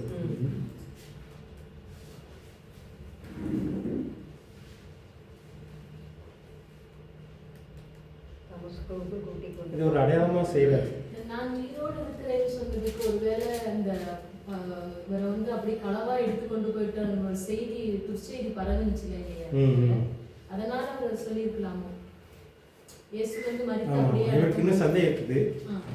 அந்த சந்தேகத்தை வந்து உறுதிப்படுத்துகிறார். உயிரோடு தான் இருக்கிறேன்றது. அப்புறம் ஸ்தேவான் காட்சியில் பேசுகிறார். தேவன் காட்சியில பேசுறது.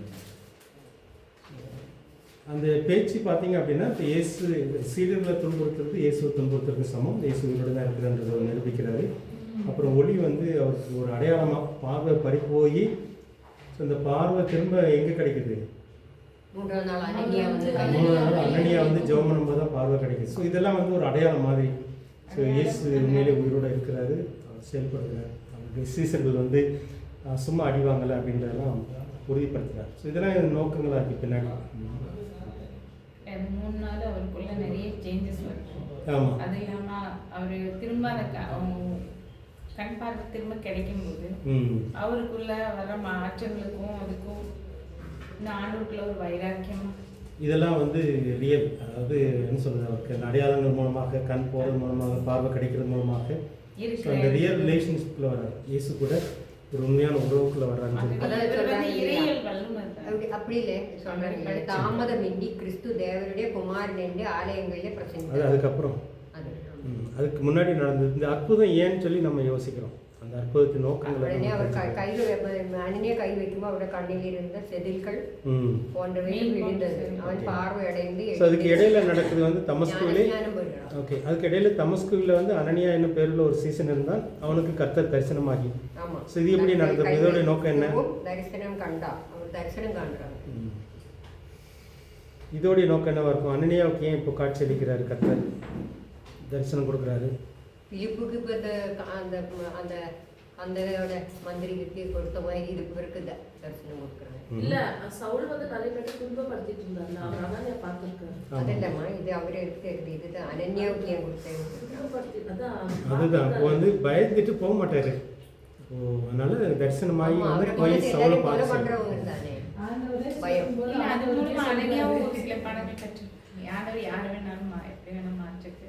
உபயோகப்படுத்துவாங்க. இந்த நோக்கம் வந்து நீங்க இவர் வந்து சவுலை போய் பார்க்கணும் இப்போ, அதுக்காக தான்.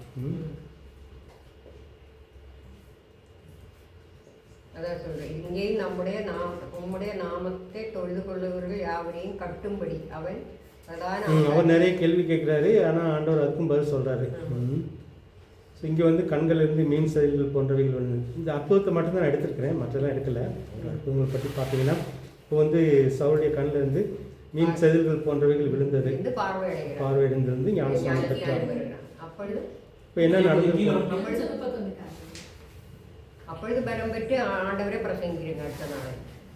அப்போ அவர் சொல்கிற சவுல் அதிகமாய் திடன் கொண்டு இவரே கிறிஸ்து வந்து திருஷ்டாந்தப்படுத்தி தமஸ்குள் கூடியிருந்த யூதர்களை கரங்க. இங்கே வந்து பவுல் மீன் செதில்கள் உள்ளதுக்கு வந்து பரிசுத்த ஆவியின் ஞானஸ்நானம் பெற்றார்.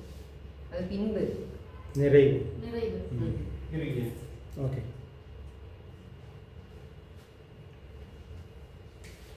அதுவரை எதிர்த்து பேசியிருந்தது அவரே தேவகுமாரன் இங்கே பிரசங்கம் பண்ணுறாங்க யூதர்கள். இதுவும் இடம் தமஸ்கு இல்லைங்களா? இந்த இடம் தமஸ்கு. ஆமாம், தமஸ்குல தான் நடக்குது.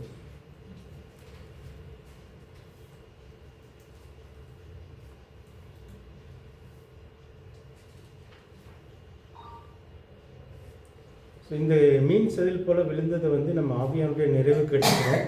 இவருக்கு வந்து ஆவியானுடைய நிறைவு வந்து ஞானஸ்நானத்துக்கு முன்னாடியே கிடைக்குது. அது மட்டும் நீங்கள் புரிஞ்சுக்கோங்க. இதோடைய அடையாளம்னு பார்த்தீங்கன்னா அந்த பழைய பார்வையை மாற்றுறாரு. அவருக்கு அது வரைக்கும் இருந்த கடவுளை பற்றிய, யெகோவா தேவனை பற்றிய வேறொரு பார்வை இருந்துச்சு. இந்த கண் திறக்கப்படுகின்றது, அது ஆவியானுடைய நிறைவுக்குள்ள வந்ததுக்கப்புறம் அவருக்கு வந்து இயேசுவை பற்றி ஒரு புதிய பார்வை கிடைக்குது. யெகோவா தேவனை பற்றி ஒரு புதிய பார்வை கிடைக்குது இல்லைங்களா? அவர் விரமேலிருந்து விழும்போது அந்த ஒளி கிட்டும்போது அப்பெல்லாம் வல்லமை கிடைக்கும். இங்கே தான் கிடைக்கும். ஞானஸ்தானம் பெற்று அப்புறம் பரிசுத்த ஆவி பெற்றுக்கிட்டோம். அவர் வந்து பரிசுத்த ஆவி பெற்றுக்கிட்டு அப்புறம் ஞானஸ்தானம். இப்போ பொதுவாக வந்து ஞானஸ்தானம் பெற்றதுக்கு அப்புறம் தான் கைகளை வச்சா ஆவியானுடைய நிறைவு கிடைக்கும். இவருக்கு வந்து இந்த கண்ணில் மீன் செதிலிருந்து விழும் போதே அதோடைய அடையாளமாக நம்ம புரிஞ்சுக்கிறோம். இவருக்கு வந்து ஒரு புதிய பார்வை, அதாவது ஆவி தேவராஜ் அந்த மாதிரி ஒரு அந்த நிறைவுக்குள்ளே கொண்டு வர்றார். ஏன்னா இவர் உடனடியாகவே பிரசங்கம் ஊழியம் பண்ண ஆரம்பிச்சிருவார்.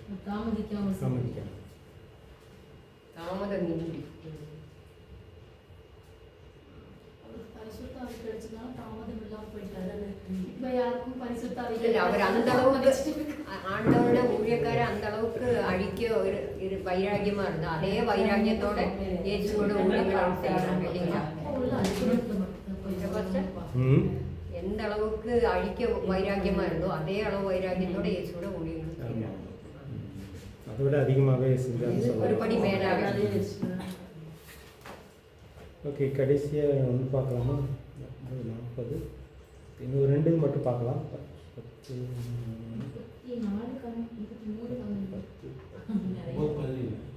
10 அதிகாரம் முடிக்கலாமா? 10 அதிகாரத்தில் 33 பசிக்குதா? எடி பசிக்குதா? சரி சரி, 34. மீதி நம்ம அடுத்த வாரத்தில் பார்க்கலாம். 35 வரைக்கும் கம்ப்ளீட் பண்ணிடணும். 35 வரைக்கும். 5 வரைக்கும். ஸோ அடுத்த அற்புதம் வந்து லித்தால நடக்குது. இது பேதுரு. பேதுரு அவனை பார்த்து, ஐனையா, இயேசு கிறிஸ்துவனை குணமாக்குகிறார், நீ எழுந்து உன் படுக்கையை நீயே போட்டுக்கொள் என்றார். உடனே அவன் எழுந்திருந்தான். ஸோ இதோடைய நோக்கம் என்னவா இருக்கும்?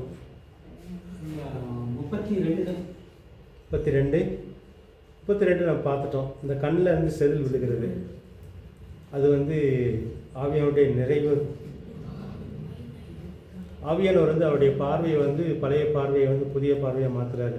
யெகோவா தேவனை பற்றிய பார்வை, இயேசு கிறிஸ்துவை பற்றிய பார்வை அவருக்குள்ள நிறைவு ஏற்படுது. உடனடியாக அவர் ஊழியத்தை ஆரம்பிக்கிறார். நோக்கம் வந்து உடனடி ஊழியம் தான்.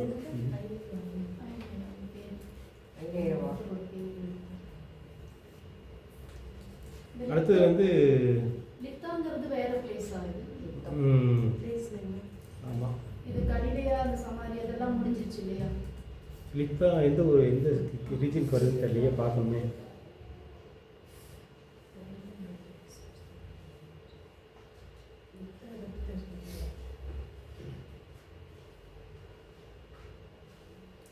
இது லித்தா. அதுக்கப்புறம் அந்த தபித்தாளுடைய ஊர், இது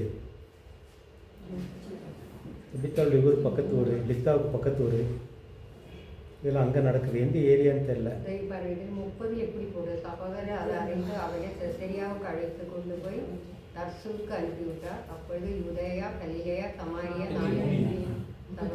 சமாதானம் பெற்று பக்தியுடன் கர்த்தரை பயன்படுத்த வயிற்றோடும் பரிசுத்த ஆறுதலோடும் நடந்து போயிடுங்க. பேதுரு போய் எல்லாரையும் சந்தித்து வருகையில் அவன் விட்டான். அங்கதான் அப்போதுக்கு நோக்கம் ஓகே. லித்தா, யோப்பா அதெல்லாம் பக்கத்து ஊர். லித்தாவில் இது நடக்குது. ஆனால் இது வந்து சமரியா ரீஜனா கலிலேயா ரீஜனான்னு தெரியல. நீங்கள் யாராவது எம்டி ஸ்டூடெண்ட் பார்த்து தியத்தீராவா சார்? ஏத்தீரா பார்க்கணும். மேப்பில் பார்த்து நோக்கம் மட்டும் பார்க்கணும். நோக்கம் மட்டும் பார்த்துடலாம். ஸோ இதோடைய நோக்கம் என்ன? பேதுரு அவனை பார்த்து, இவன் வந்து பறக்கும்போதே வந்து இருக்கிறானா இல்லை ஐனையா? கொஞ்சம் வாசத்துக்கு 9, 33, 34, 35. 8 வருஷமாய் கட்டிலின் மேல் 8 வருஷம். அப்போ வந்து பிறவியில் வந்து பிரச்சனை இல்லை. 8 வருஷம்னா நோய் தான். திமிர்வாதம் உள்ளவனாய் கிடந்த ஐனையா என்னும் பேருள்ள ஒரு மனுஷனை கண்டான். பேதுரு அவனை பார்த்து, ஐனையாவே, இயேசு கிறிஸ்து உன்னை குணமாக்குகிறார், நீ எழுந்து உன் படுக்கையை நீயே போட்டுக்கொள் என்றான். உடனே அவன் எழுந்திருந்தான். அடுத்த வருஷம் எஸ்தாவிலும் சாரோனிலும் குடியிருந்தவர்கள் எல்லோரும் அவனை கண்டு கர்த்தரிடத்தில் திரும்பினார்கள். இப்போ நோக்கம் வெளியே வந்துருச்சு. அந்த ஊருக்காரங்க கர்த்தரிடத்தில் திரும்ப. இப்போ லித்தா ஊருக்காரங்க கர்த்தரிடத்தில் திரும்ப.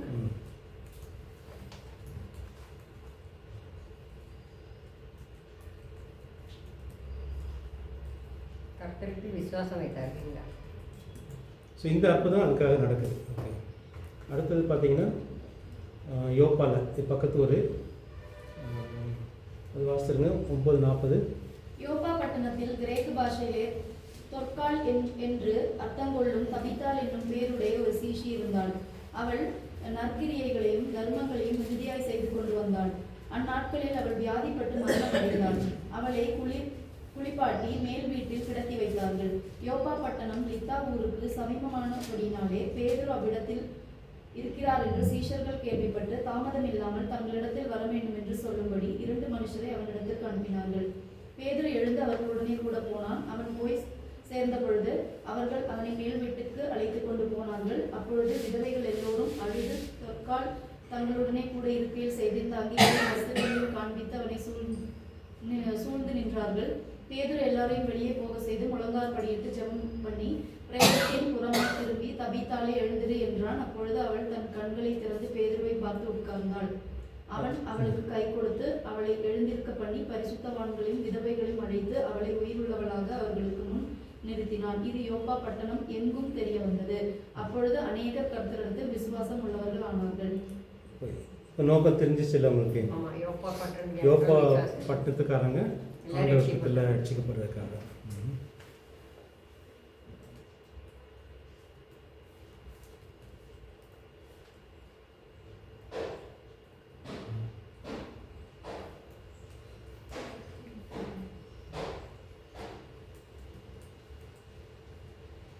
இன்னும் ஒன்று மட்டும் பார்த்து முடிச்சிடலாம். 55வது.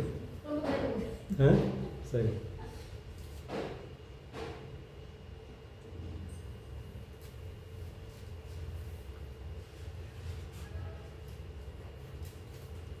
பத்து 3 வாசித்துருங்க. 33. 10:3. பகலில் ஏறக்குறைய 9ஆம் மணி நேரத்திலே தேவனுடைய தூதன் தன்னிடத்தில் வரவும் கொர்நேலியுவே என்று அழைக்கவும் பிரத்யட்சமாய் தரிசனம் கொண்டு அவனை உற்று பார்த்து பயந்து, ஆண்டவரே என்ன என்றான். அப்பொழுது அவன், உன் ஜெபங்களும் உன் தர்மங்களும் தேவனுக்கு நினைப்பூட்டுதலாக அவர் சந்ததியில் வந்தெட்டிருக்கிறது. இப்பொழுது நீ யோப்பா பட்டணத்துக்கு மனுஷரை அனுப்பி பேதுரு என்று மறுபெயர் கொண்ட சீமோனை அழைப்பி. ஓகே, வேண்டாம். ஸோ நமக்கு இதனுடைய நோக்கம் மட்டும் நம்ம தெரிஞ்சுக்கலாம். ஸோ இந்த காட்சியை ஏன் கொடுக்குறாரு?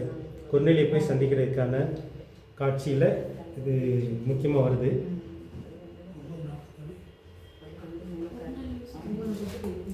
ஓகே, இதில் வந்து நீங்கள் 10:3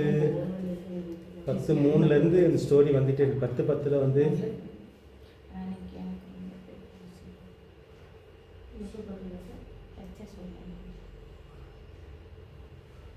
இந்த காட்சி பார்க்குறது வந்து 10:10 வரைக்கும் வாசித்தா புரியும். நோக்கம் மட்டும் நம்ம பார்த்து முடிச்சுக்கலாம். என்ன நோக்கம் வந்து செய்கிறதுடைய நோக்கம்? இந்த காட்சி கொர்நேலி வீட்டுக்கு போகிறதுக்கு முன்னாடி இந்த காட்சி கொடுக்குறாரு. எதுக்காக? எல்லாரும் கர்த்தருக்கு புறஜாதிகள் புறஜாதிகள் வந்து புறஜாதிகள் வந்து பேதுருடைய மனசில் எப்படி இருக்கிறாரு? அவர் யூதர்களுக்கு மட்டும்தான் ஊழியம் செஞ்சார். ஓகே, யூதருக்கு மட்டும்தான் அவர் அழைக்கப்பட்டவர். 35 அப்படி அது என்ன? 35 சொல்லுங்க. 35 தான் அது. 35 36 கடைசியில் ஒன்று தான். எந்த ஜனத்திலாயிலும் அவருடைய பயந்திருக்கிற நீதியை செய்கிறவன் எவனோ அவன் அவருக்கு உகந்தவன். என்ன நோக்கத்தில் இந்த காட்சியை ஆண்டவர் கொடுக்குறாரு? அதான் புறஜாதிகள் எல்லாரும் கர்த்தருக்கு அவங்க தீட்டு இல்லை, அல்லது அவங்க வந்து தீண்டத்தகாதவங்க இல்லை அப்படின்ற ஒரு சத்தியத்தை பேதுரு அது வரைக்கும் எப்படி நினைக்கிறாருன்னா, பேதுரு யூத மக்களுக்கு மட்டும்தான் தேவன் அப்படின்னு அல்ல, தப்பு தவறுன்னு உணர்த்துறாங்க. மற்ற சமுதாய மக்களும் கர்த்தருக்கு ஏற்றவர் தான். நீதி செய்கிறவங்க எவ்வளோ கர்த்தரோட நீதி செய்கிறவங்க.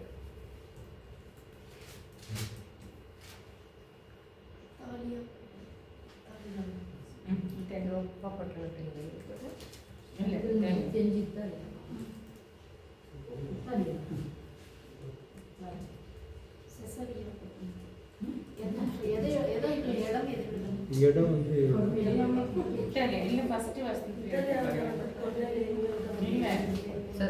ஒரு மனுஷன் சசரியா பட்டணத்தில் இருந்தார். ஒரு மனுஷன் ஒன்னில 11 இத்தாலியா பட்டணம் எனப்படும் சசரியா பட்டணம். சசரியா பட்டணத்தில் இருந்தார். இத்தாலியா சசரியா. சரி, நான் அதில் போடல, இடம் போடல.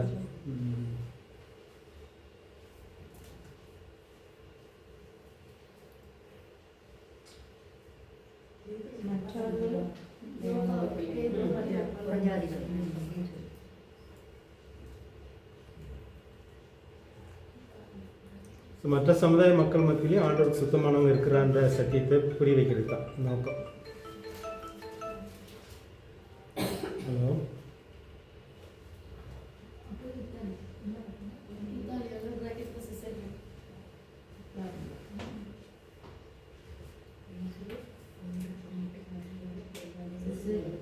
கொஞ்சம் மேலே எடுத்தீங்க.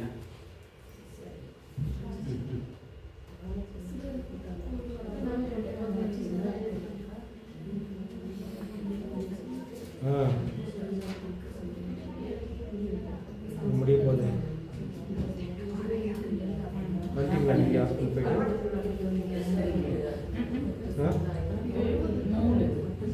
ஹலோ,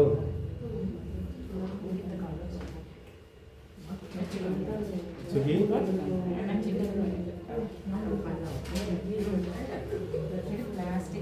போயிட்டு வந்துட்டீங்களா?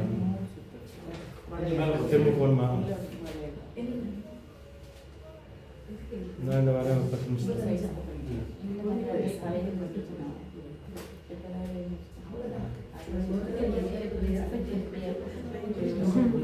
சரி, அதுக்கப்புறம் நம்ம அடுத்த சாட்டர்டே பார்க்கலாம். மீதி யாரோ ஒருத்தர் ஜெபம் பண்ணிங்கன்னா முடிச்சிடலாம். ஐயா, ஜெபம் பண்ணுறீங்களா? நல்ல ஆண்டவர், அருமையான விளக்காய் நம்பிக்கை எல்லாம் நன்மைகளுக்காக 4 நாட்களை வந்து இந்த கிளாஸில் வந்து கத்தாவே